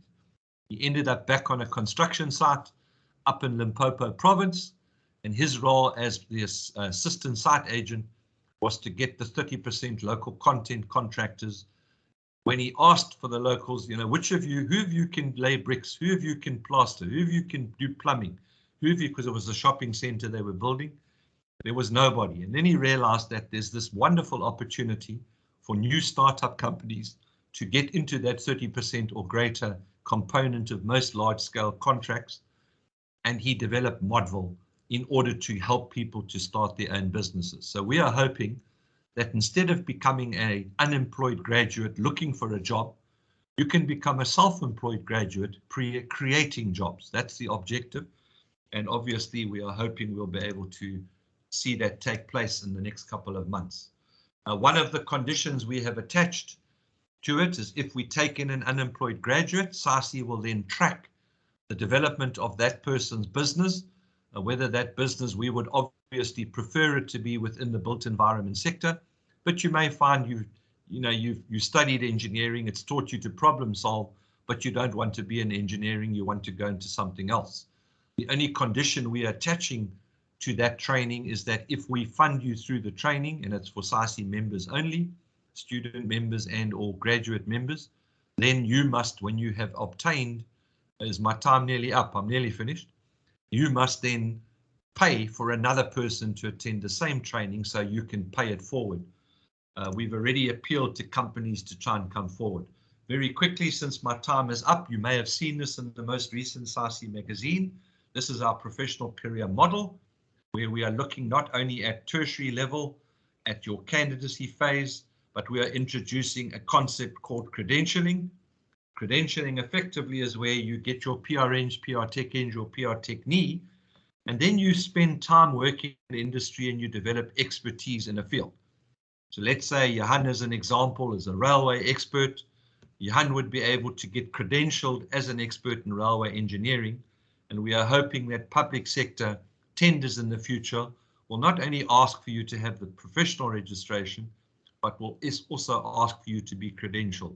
The first credentialing exercise that we will be taking to market is the visual inspection of road pavements, which we as Sasi Academy are doing in partnership with SANRAL, Etiquette, CSIR, and with Tucky. So it's going to be quite an exciting development going forward. I'm not going to go into the Sasi Grow an Expert again, but it fits into the credentialing process.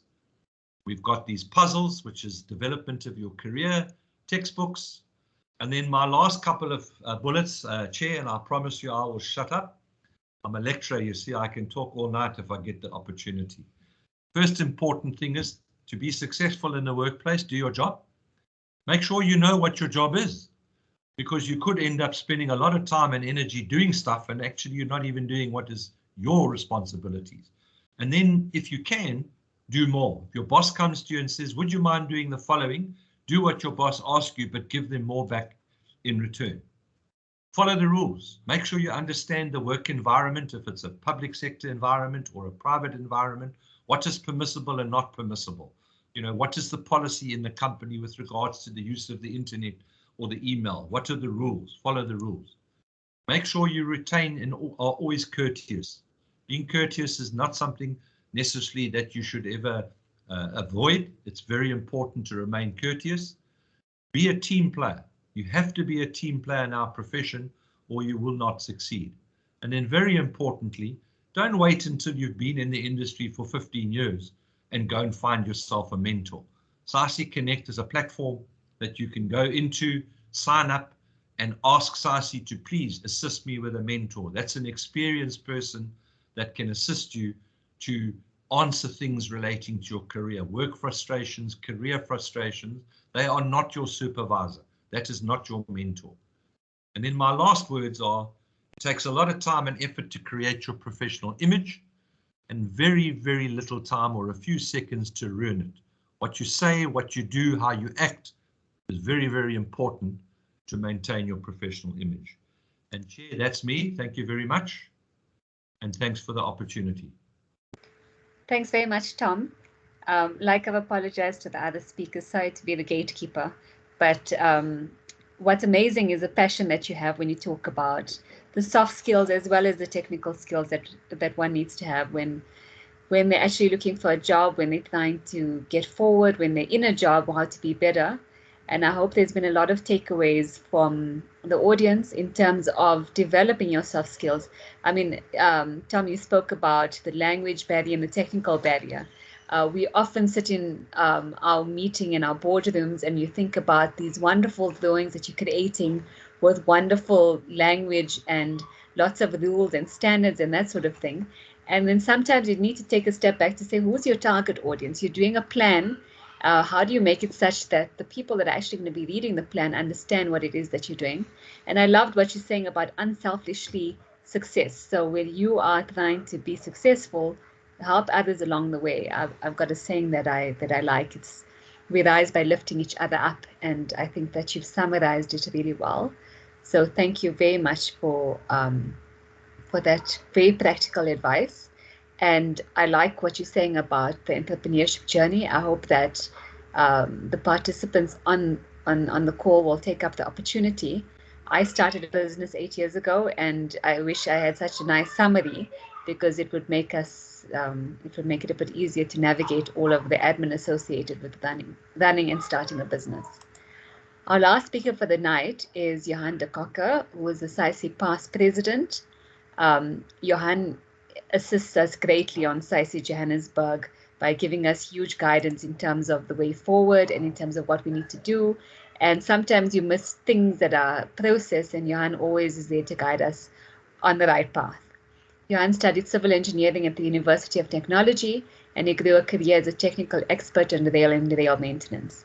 He's always had an interest and involvement in engineering education and spent the last part of his life working as the HOD of the UJ Civil Engineering Technology Department.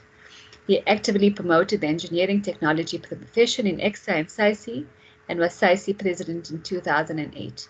He presently chairs the SAICE membership committee, and myself, Johan has been a mentor to us on SAICE Johannesburg. He is actively and passionately very interested in development of young professionals and young engineers. And he started a platform on Telegram where he posts numerous jobs daily to inspire and to find job opportunities for graduates. And he's been instrumental in doing that. Johan, without further ado, I hand over to you.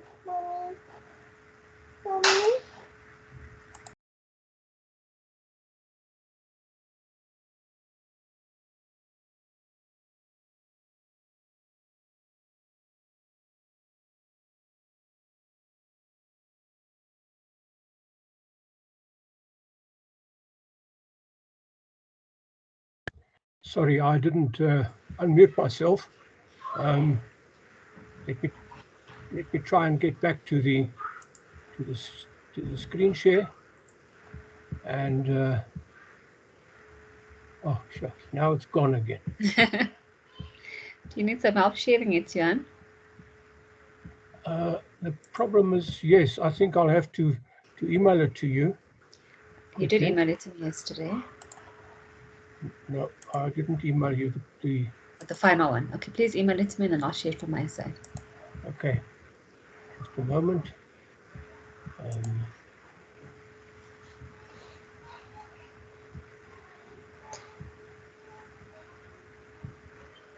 Tabiso, I see your question to post the Telegram link. We'll post that link to join the Telegram invite. Johan posts jobs opportunities as they come, but he invites everybody else to share opportunities as they come as well. I think an important takeaway from the discussions thus far has also been to focus on the soft skills and what sets you apart.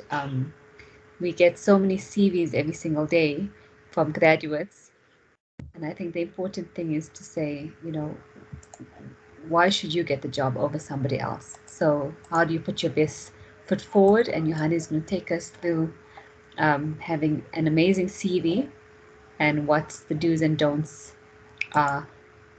in that. So I'll be sharing that shortly. Okay, Zinat, I've sent it. Okay. Let's see once you've received it. In any case, good afternoon, everybody. Thank you for the opportunity to share a few thoughts with you. And I will be talking about CVs and interviews, as I said, but before I get there, I would like to talk about a little bit about your qualification and the effects of that on your career. And to get there, you need to look at how students study and the effects of that on your qualification. Zinat, have you received the email? Not yet, Johan. It's just busy sending and receiving. So as soon as it comes through, I'll let you know. Maybe there's a few questions that we can answer meanwhile.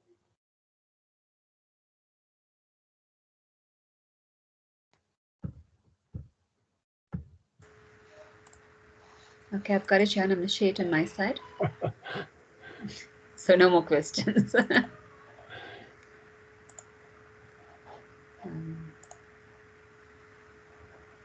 Okay, that is where we are.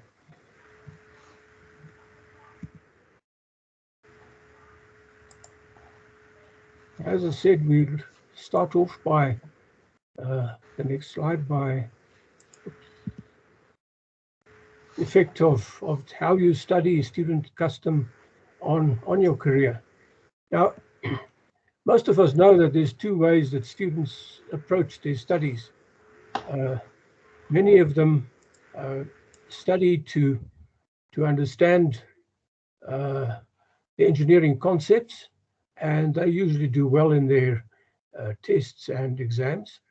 And then there are a huge number of us who, some of us mostly do that at some stage, study to pass. As Tom always say, CPF, cram, write to pass, and then forget. And I want to add to that, sometimes you do that to have many attempts at passing your subject before you actually pass it. Now, in any case, after you've now, whether you're one of those two, you start to work at you've qualified, and now you start to work at a large firm. I beg your pardon. The first day, the boss gives you a small project. He tells you he wants it. He wants the answer in 2 or 3 days' time, and in 2 or 3 days' time, you come back with the results of the work that you've done. The basis of that is that the boss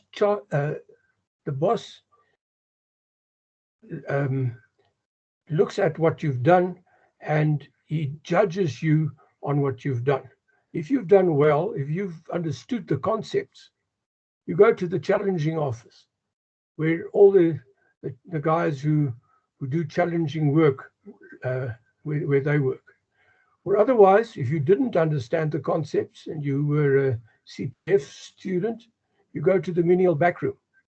Now, if you end up in the menial backroom, you sit there for a couple of months, and then you start complaining about discrimination because you see what the guys in the challenging front office is doing.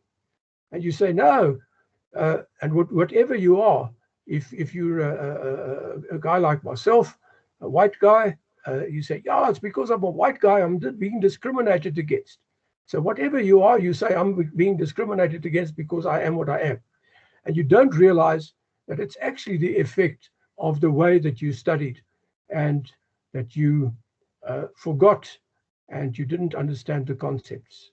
So the question there is, which way do you choose to study and get your qualification? Can we go to the next slide? Sure.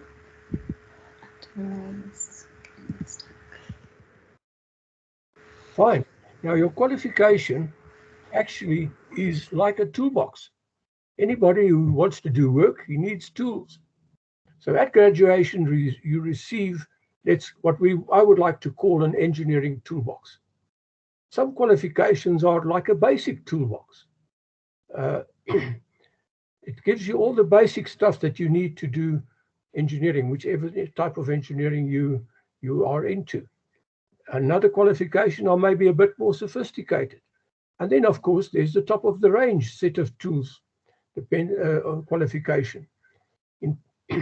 But in practice, you apply these tools and you either learn how to use them to their utmost, or you neglect them and you let them rust, or somewhere in between. Now, if you don't understand the concepts, as I said in the previous slide, these tools are useless. 10 years later, the person who applies these tools most skillfully is the person that advances in his job.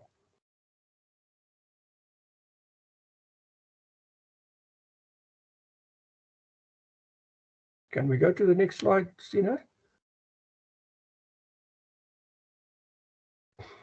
Now, another question that needs to be answered, and the question that I usually get, is what about further study?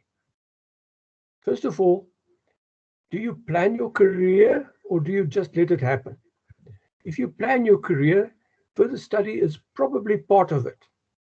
But a lot of your career, you will find, is somewhere in between planning it and letting it happen, or things happen that you haven't planned. In any case, further studies will always elevate your knowledge and pay off in the long run. In my own case, an opportunity arose in my job to do a master's as part of my job. And I did the master's, and after that, I asked my boss, now, can I get anything for it? He says, no, you can't get anything for it. But it did give me a better understanding. It gave me better knowledge, and it gave me, in time, elevation in my job.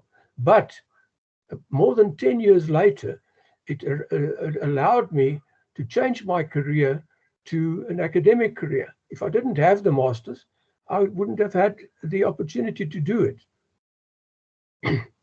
Now, in any case, then the question is, what do you want to, what must I do? The students usually ask me, must I do a technical master's or a managerial master's? A technical master's obviously gives you the opportunity to be a technical expert, and a managerial master's, a master's in engineering management or something like that, will help you to be a better manager. So the 7-year rule that you must apply there is, what do you want to be in 7 years? Do you want to be a technical expert, or do you want to be a manager? And if you answer that question to yourself, then the choice will be easy. The next thing is, how do you choose the subject that you want to do your master's in? What subject do you want to study? Well, it is like marriage. Which custom to follow? If you follow your passion and marry the girl that you love, that is the one way. Or another custom is where you get given a girl that your father also think fits your personality. Whichever way, if you have a subject that you are passionate about, obviously you go for that. Otherwise, you ask your supervisor to give you something that would fit your personality and that you can take further. Either way, it's lots of long hours and lots of hard work. Fine. Let's talk about your CV or your resume. What does CV mean? It means in Latin, course of life, curriculum vitae. In other words, the story of your life, maybe. The resume in French is French for summary. Whether you provide a CV or a resume, they are both used to get you to an interview. Personally, I prefer the resume. You want to write whatever you provide in your job application, tailored for the specific role or job that you are applying to. You look at the job requirements, and you write your resume to show that you actually can do those things that are required. It should represent you as the best qualified candidate for the job. That is your aim. Remember that your resume or CV is a picture or a snapshot of yourself to show that you are cut above the rest. That goes for every job that you do. You give a job to your boss and it was a rush job, it gives a very bad image of yourself. Now let's look at the content of your resume or CV. First of all, the appearance of the document must be professional. It must not be too fancy and frivolous and all that. The language and the spelling must be professional. Check it properly before you hand it in. Only supply relevant information. Make it short and concise. Nobody wants to read all the stuff of your life story for the job if you apply for a job.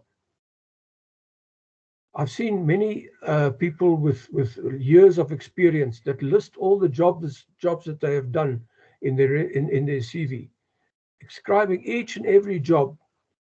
Nobody wants to go wade through all that. If you have had 10, 15 years experience, describe the type of work that you are capable of, and make sure again that you describe the type of work that you are capable of to satisfy the requirements of the job.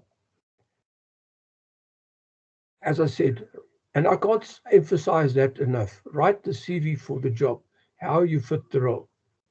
Then ask a knowledgeable person to check the content, the spelling, the language, what you've written there. Make sure that you don't say how fantastic you are. Be honest. I've seen so many young people saying that they are this team player and they are this and that, the next thing, and a list of 20 attributes that they are.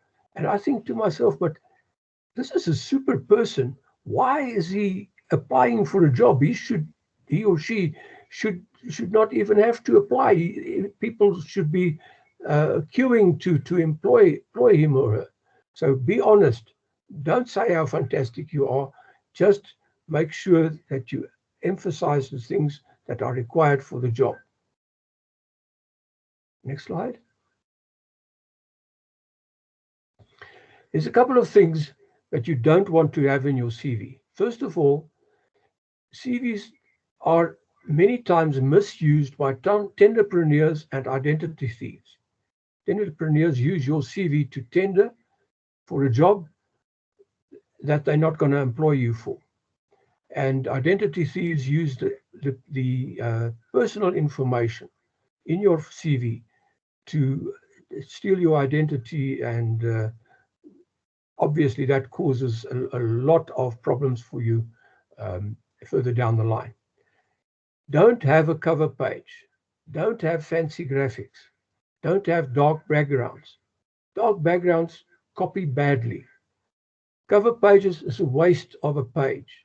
Fancy graphics, it gives a frivolous impression. Don't put your birth date and ID, or just give the year of your birth. Don't give your home address, exact home address. Just state the town or suburb. Don't say how many kids you have and their exact names and ages and what they're doing. Rather say that the personal information that's required will be given at an interview, because your CV is actually, or your resume is the first step towards the interview. Thank you. Also, remove high school subjects and information. Nobody's interested in what subjects you passed at high school. You've now gone past the next stage. You've got your diploma or your degree. Don't put your hobbies and interests that you have. Nobody is really interested in that. It just takes up space. Unless they are adding real value, unless you are really very good at something that you do, you are professional at that, you can put that in. But if you are just an amateur photographer, or you just like to play soccer or music, don't bother to put that in. Additional documents like your ID and copies of certificates should be separate. It should not be part of your CV document. Again, if it's asked for, is explicitly asked for, supply it as attachments. Don't put unrelated experience and self-praise into your CV. As I said before, just put the experience that are related to the job in there. Don't apply from your present employer's email address. It gives a very unprofessional impression and could lead you, again, could really land you in trouble with your present employer. And also, don't put in reasons for leaving your last job or your present job. You don't want to give this critical impression. Now, let's look at interviews. Remember that every interview is different and unique. So I can't give you a recipe for interview. The same for your CV. Everyone is unique. So proper preparation for a job interview is not negotiable. It is actually the key to the success of your job interview. You need to turn the interview into a job offer. So first of all, look at your appearance, your attitude, the questions you ask, and the answers you give. Tom has spoken about the appearance in his presentation. Remember that. Make sure that you know what kind of appearance, what kind of clothing is required at the company that you apply for. Know the company's field of expertise and how you will fit in. It will help you in your interview. Show that you understand engineering concepts. Again, that you're not fit and forget graduate. Don't give the answer you think they want. Because the next question, if you've given an answer that you think they want and it's not what you really know or what you really think, the next question will catch you out. Beware. And never criticize your old company or your colleagues. That gives a very unprofessional impression of yourself. Now, I've listed a lot of questions here that you can expect in interviews, and I will quickly go through them. The type of question you can get is, tell us more about yourself. They ask you this question to check your self-confidence, or is your ego too big? Just summarize your career in 3 sentences. Do not give personal history. Make them curious with your answers so that they ask more interesting questions. They ask you, why do you want to join our company? They're testing your knowledge of the company. Do your research beforehand. Make sure that you can answer that kind of question. If they ask, why do you think you are the best candidate for the position? You need to show how you fit into the job specification. You need to summarize your relevant history and successes. Say that what you expect to gain from the job, and don't paint a false picture. Why are you looking for a new position? Say what you expect to gain from this job. And as I said before, don't criticize your old job or colleagues. If they ask, why should we appoint you? Show why you are the perfect fit for the job, how you fulfill every requirement, why you think it is a great company, why you would really like to have this job. Your strengths and weaknesses. Show how your strengths fit the job. In other words, show knowledge of yourself and show how you have overcome some weaknesses. But don't paint yourself badly. If they ask, where do you see yourself in 5 years? That is testing to see if you have realistic goals and do you have ambition. Focus on your career goals and how you improve yourself. Do you prefer to work independently or in a team? Show that you can do both if the situation requires it. But voice your preference to either one of the two without overstressing either. Don't shoot yourself in the foot with this. If they ask, what do you expect of your colleagues or your team or your manager? They want to see if you're a team player, how you will fit in. So use examples of how you've helped your boss or team to achieve goals and resolve conflict.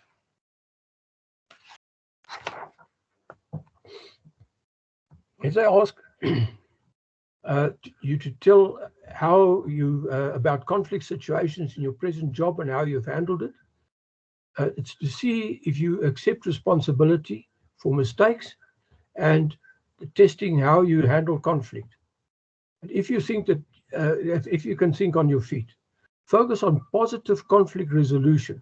Don't criticize and don't give other people the say that they are always at fault. In other words, show that you can accept responsibility for your own mistakes.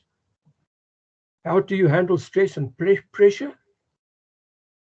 Obviously, they want to understand whether you can handle stress and pressure in a professional way.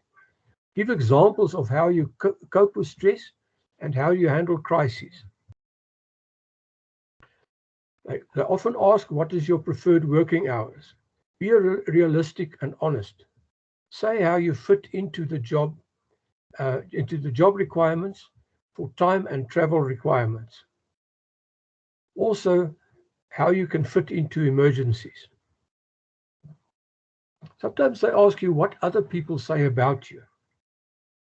You need to show that you are secure in yourself and don't allow untruths to upset you, but also that you evaluate what others say, and but that you disregard gossip and don't participate in gossip.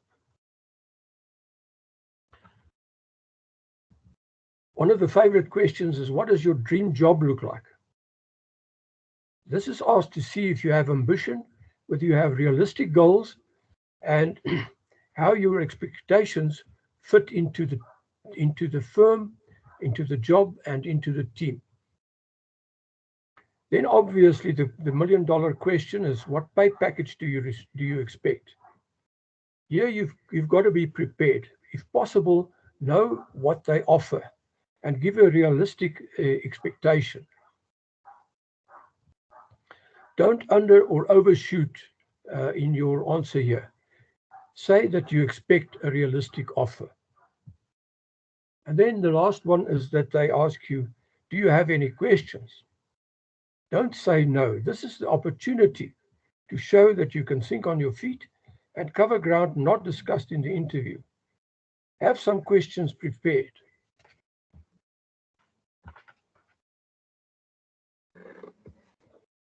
The next slide gives a number of questions that you could ask or should ask, like, what do the day-to-day responsibilities of the job look like? What are the company's values? to understand whether you fit in there. Make sure. Ask what kind of characteristics that they look for in employees to see if their expectations fit your personality. Ask what are the most challenging aspects of this position to make sure that the job is not beyond your reach.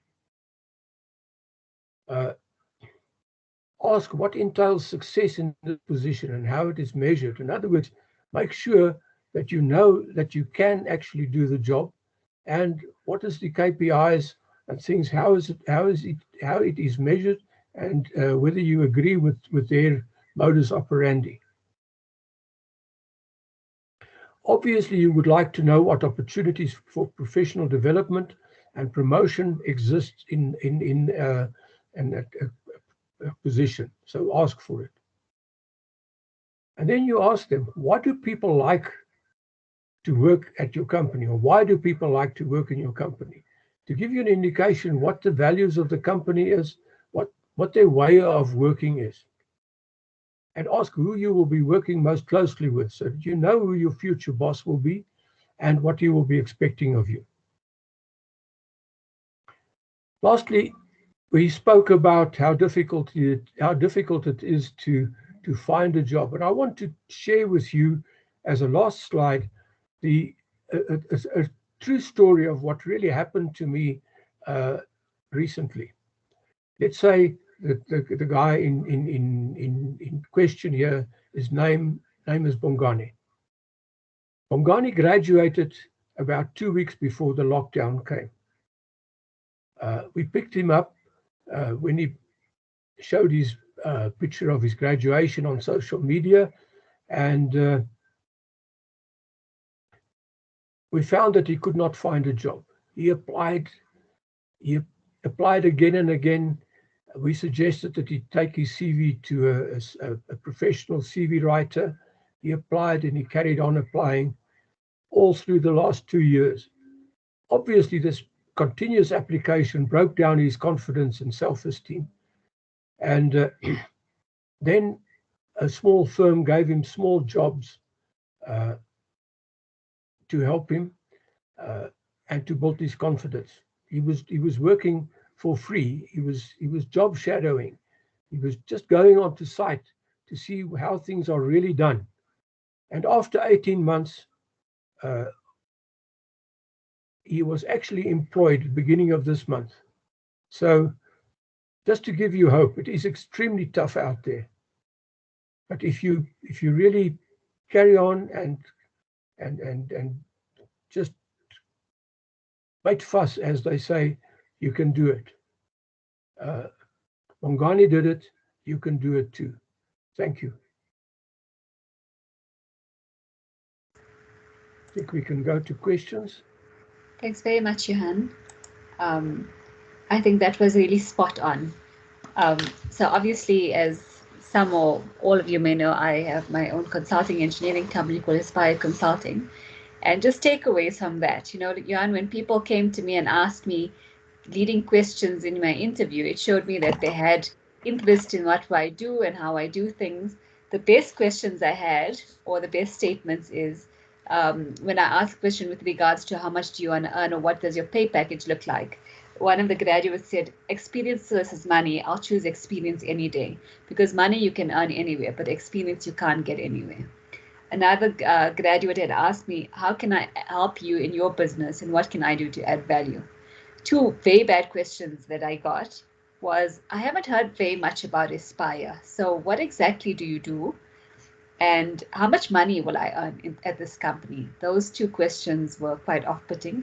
So I hope you as graduates will take pointers from Johan's very insightful thing, because I can tell you, when you're looking for work, it's about what you do to stand out and what you can do to add value and putting your best foot forward.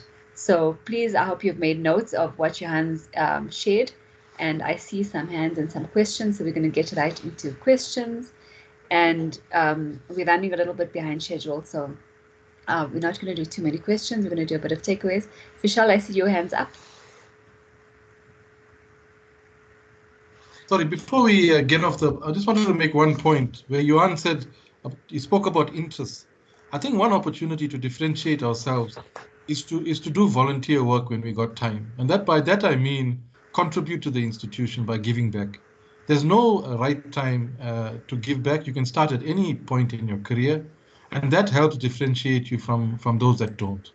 So when employers are looking at your CV and they see that you are part of a growing forward leg or part of some of the institution structures, I think it will help to give you and differentiate you from those that don't. Thank you. Thanks, Vishal. I think that's a very important point. And I think it is very important to say what differentiates you.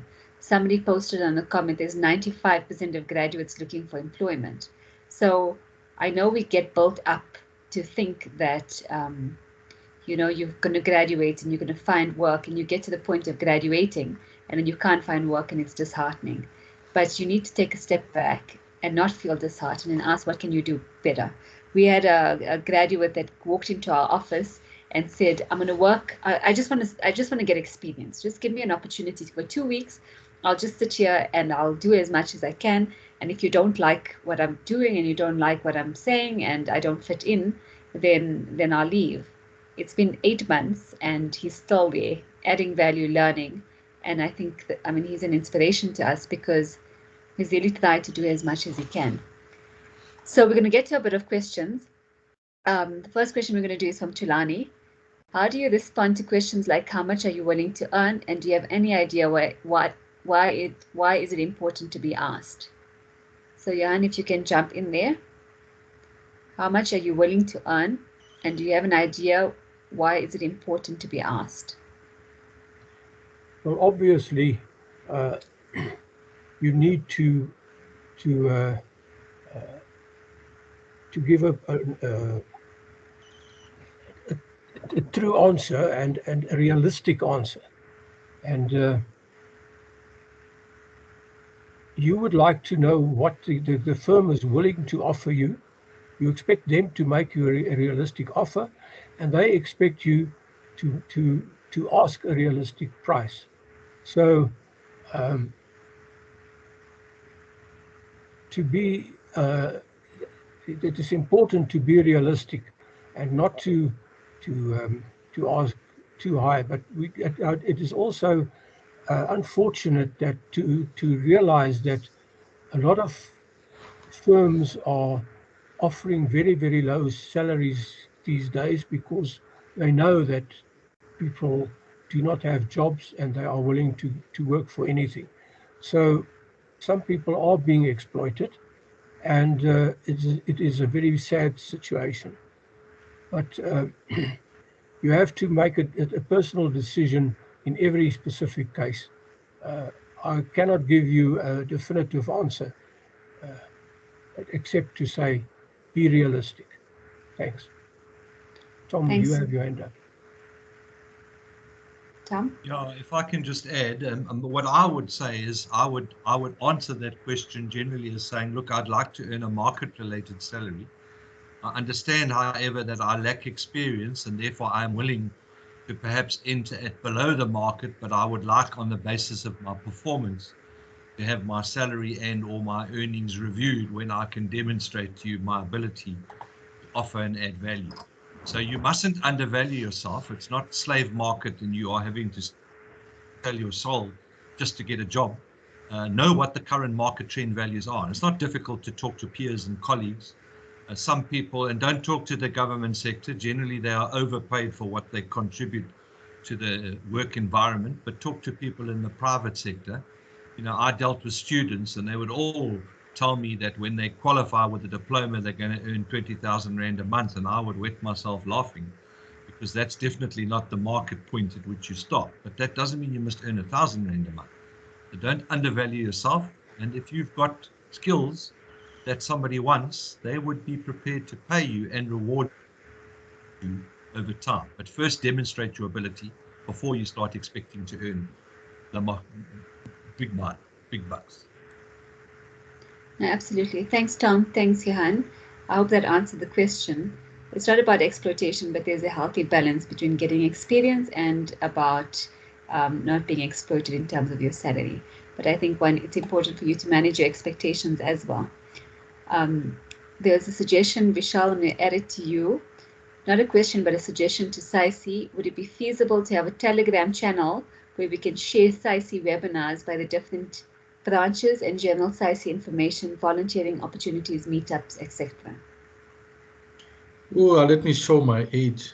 I'd like Ntabeleng to please help me to answer that question. I hope she's on the call. I didn't see her earlier. Ntabeleng, are you online?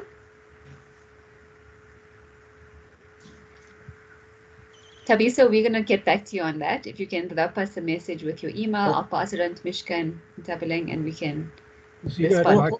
I can just say that we have a Telegram job portal where we advertise jobs, as well as a WhatsApp job group.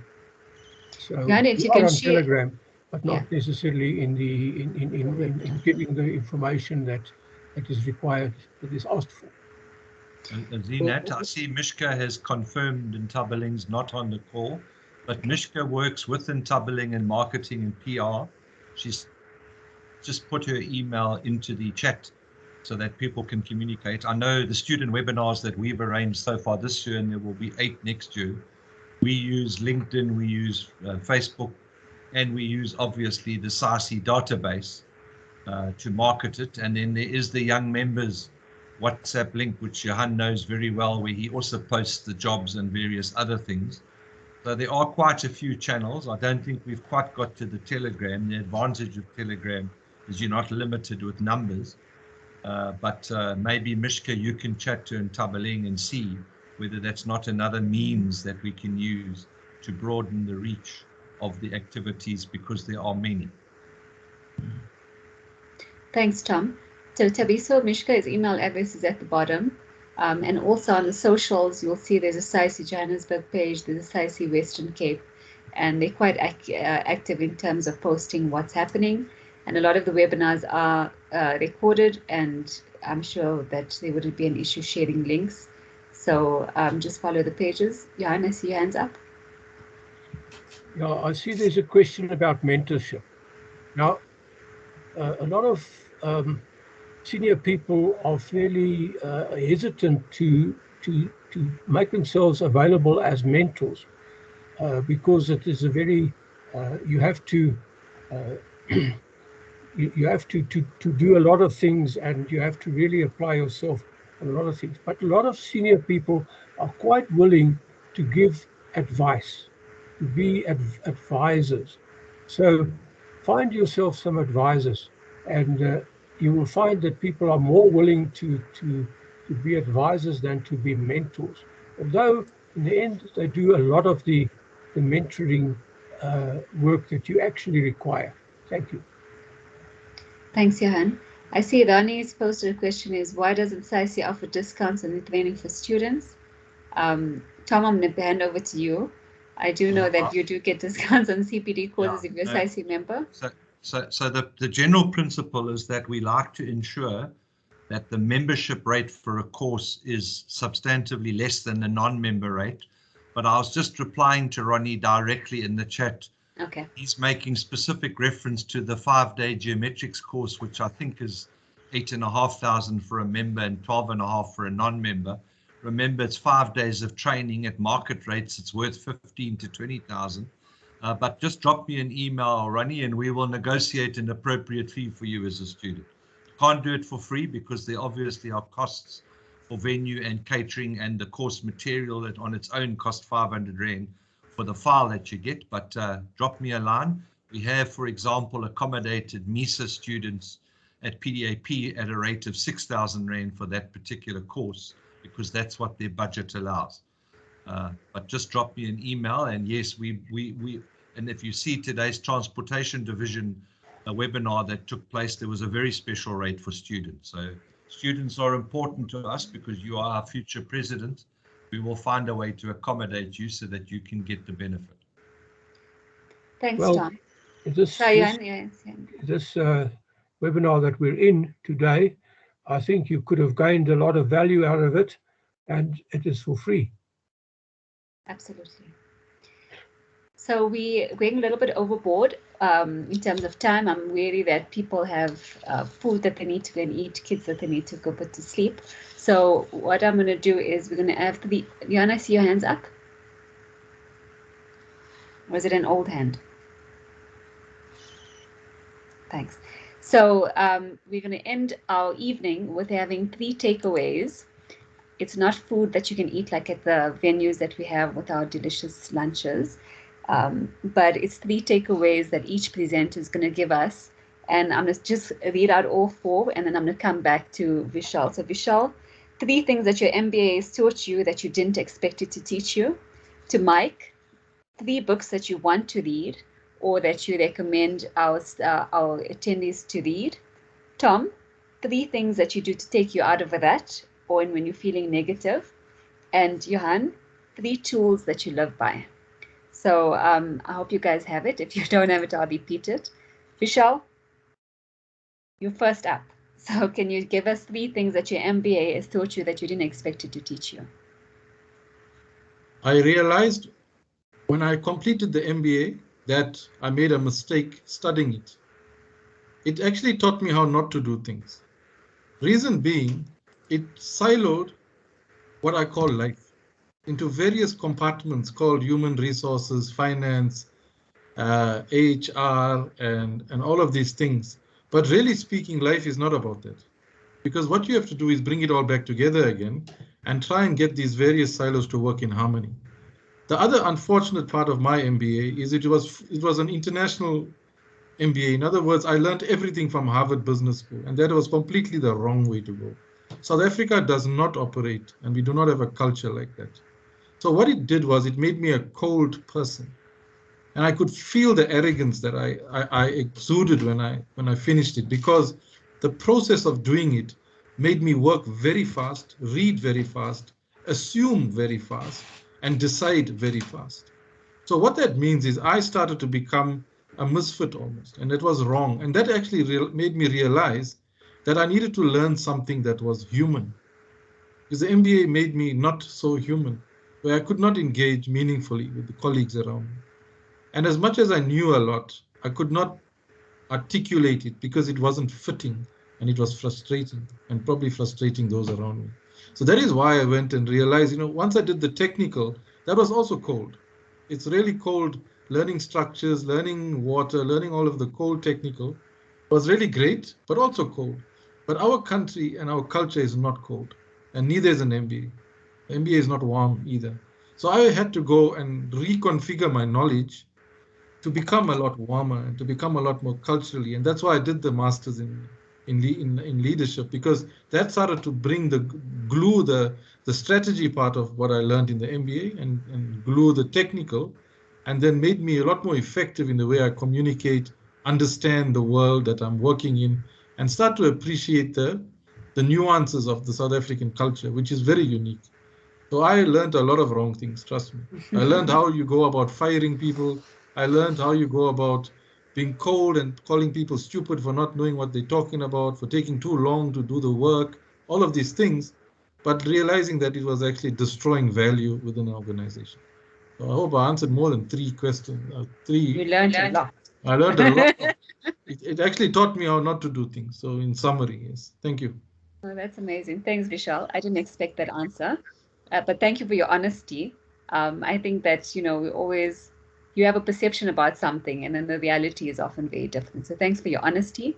And I'm glad you went to go and do other things that made you more human, because you're in SAICE and you're inspiring and you're a huge inspiration. I'm going to go over to Mike.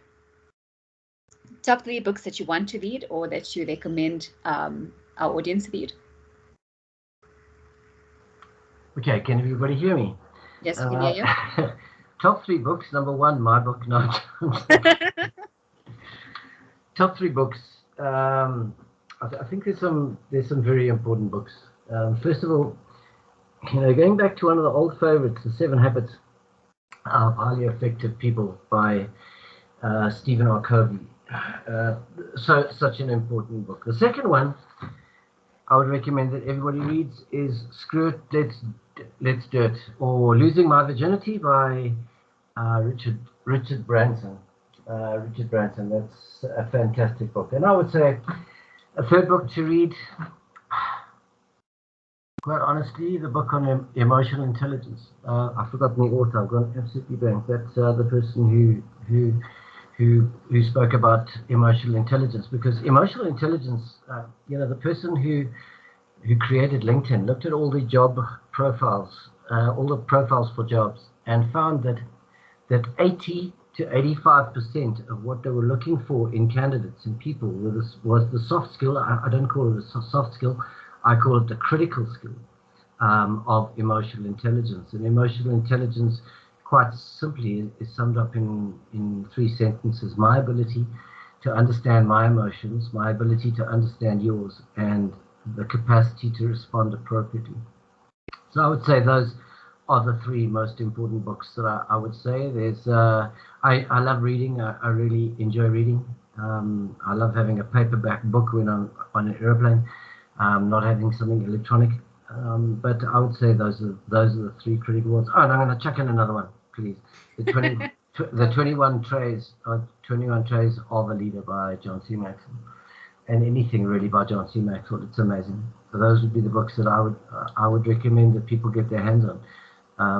Fantastic reading. If you're gonna, as I said in my presentation, if you're gonna stand on the shoulders of giants, you can see a lot further, and go and see what great people have done, and do better than them. So that's my recommendation. Thanks, Mike. I hope Okay. the participants have taken notes, and they're going to go to Exclusive Books tomorrow to get their hands on those books. I'm going to hand over to Tom. 3 things that take you out of a rut, or when you're feeling negative. I was rather hoping I would have been able to mention the books I like to read, but let's deal with it. Okay. One can't always choose the exam that you are set. To get yourself out of a rut, you've got to examine what is it that you are doing and why, because you should not get into a rut if you're passionate about what you do and you love what you do. Being in a rut just means you're not doing it properly and you're not enjoying what you're doing. But then other issues, look at the people you are working with and associate with. Avoid negative people, because they will make you depressed, and I don't ever watch the news, incidentally, because that definitely puts me in a very big, deep rut. Too much corruption and all the politics and the nonsense that goes on. And the third thing is associate with things that are different to what you do in your day-to-day life. So whether it's gardening, playing cards, building puzzles, anything else like that, all of those things, you need to disengage your mind. And there's a approach to life called mindfulness, which you can look up, and there's apps that assist you to get so that you can clear your mind of all the clutter in order. If you don't do that on a regular basis, then you will be digging the hole and be into tunneling rather than creating ruts. Thanks, Tom. The audience has spoken. They'd like your top 3 books as well. So you get 2 questions. Unfortunately, I'm not so sure that I can quote all of my books, but one of them is called Start With Why. I can't remember the author, but they use Nike as an example. So everything you do in life, you should ask the question why. And if any of you have children, you will know that a child, when they are young, the only thing they ask you is why. And you give an answer and they want to know why. And you get so to hell, and you eventually tell them to go and ask mom or dad because you're sick of them. But we lose that ability as an adult. So that's one good book. Another good book to read is Maverick by Ricardo Semler. It's all about how you can restructure your life. And it's probably written 20 years before COVID. But he advocated the lifestyle that you've all adopted in COVID a long, long time ago. And then the third one is possibly the one that I don't know that I can use the word, but it's the skillful art of telling somebody to, anyway, you know what I'm saying. But there's 2 versions of that book.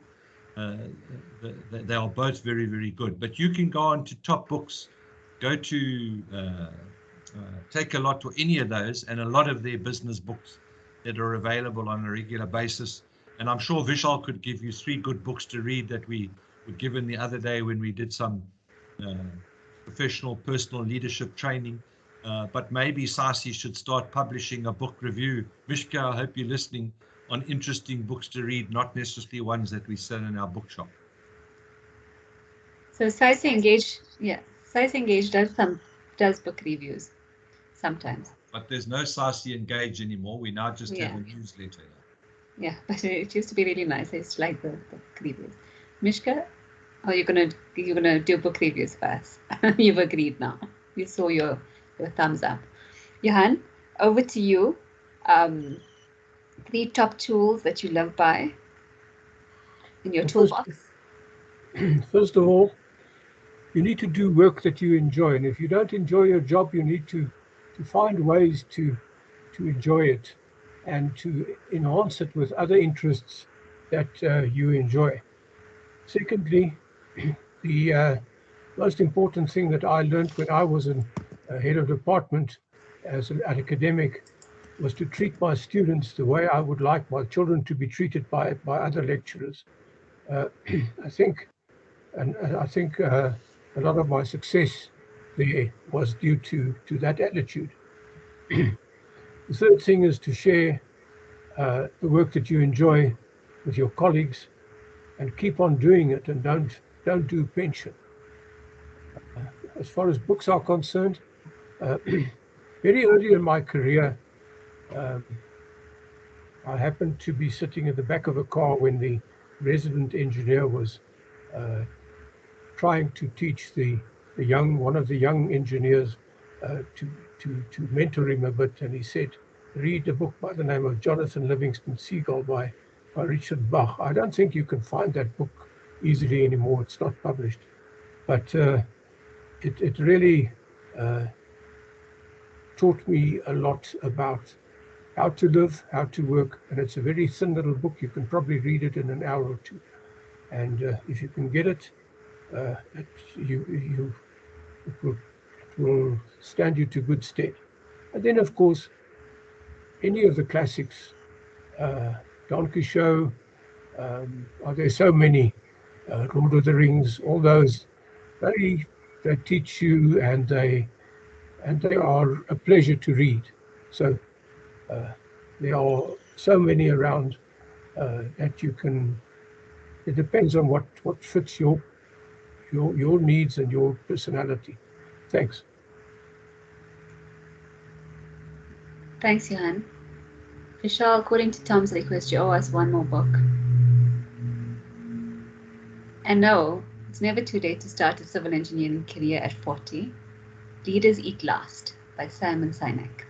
Thank you everyone for joining us, for spending time with us this evening. I hope that you've learned something, and I hope that you'll be inspired to do great CVs, make differences in the world to the people around you, and put your best foot forward. Thank you to my speakers for joining us, Tom, Johan, Vishal, and Mike. You were absolutely fabulous. Thank you to Mishka for technical and coordination. And thank you to all of you for sacrificing your evening and being hungry while you had to wait for your dinner.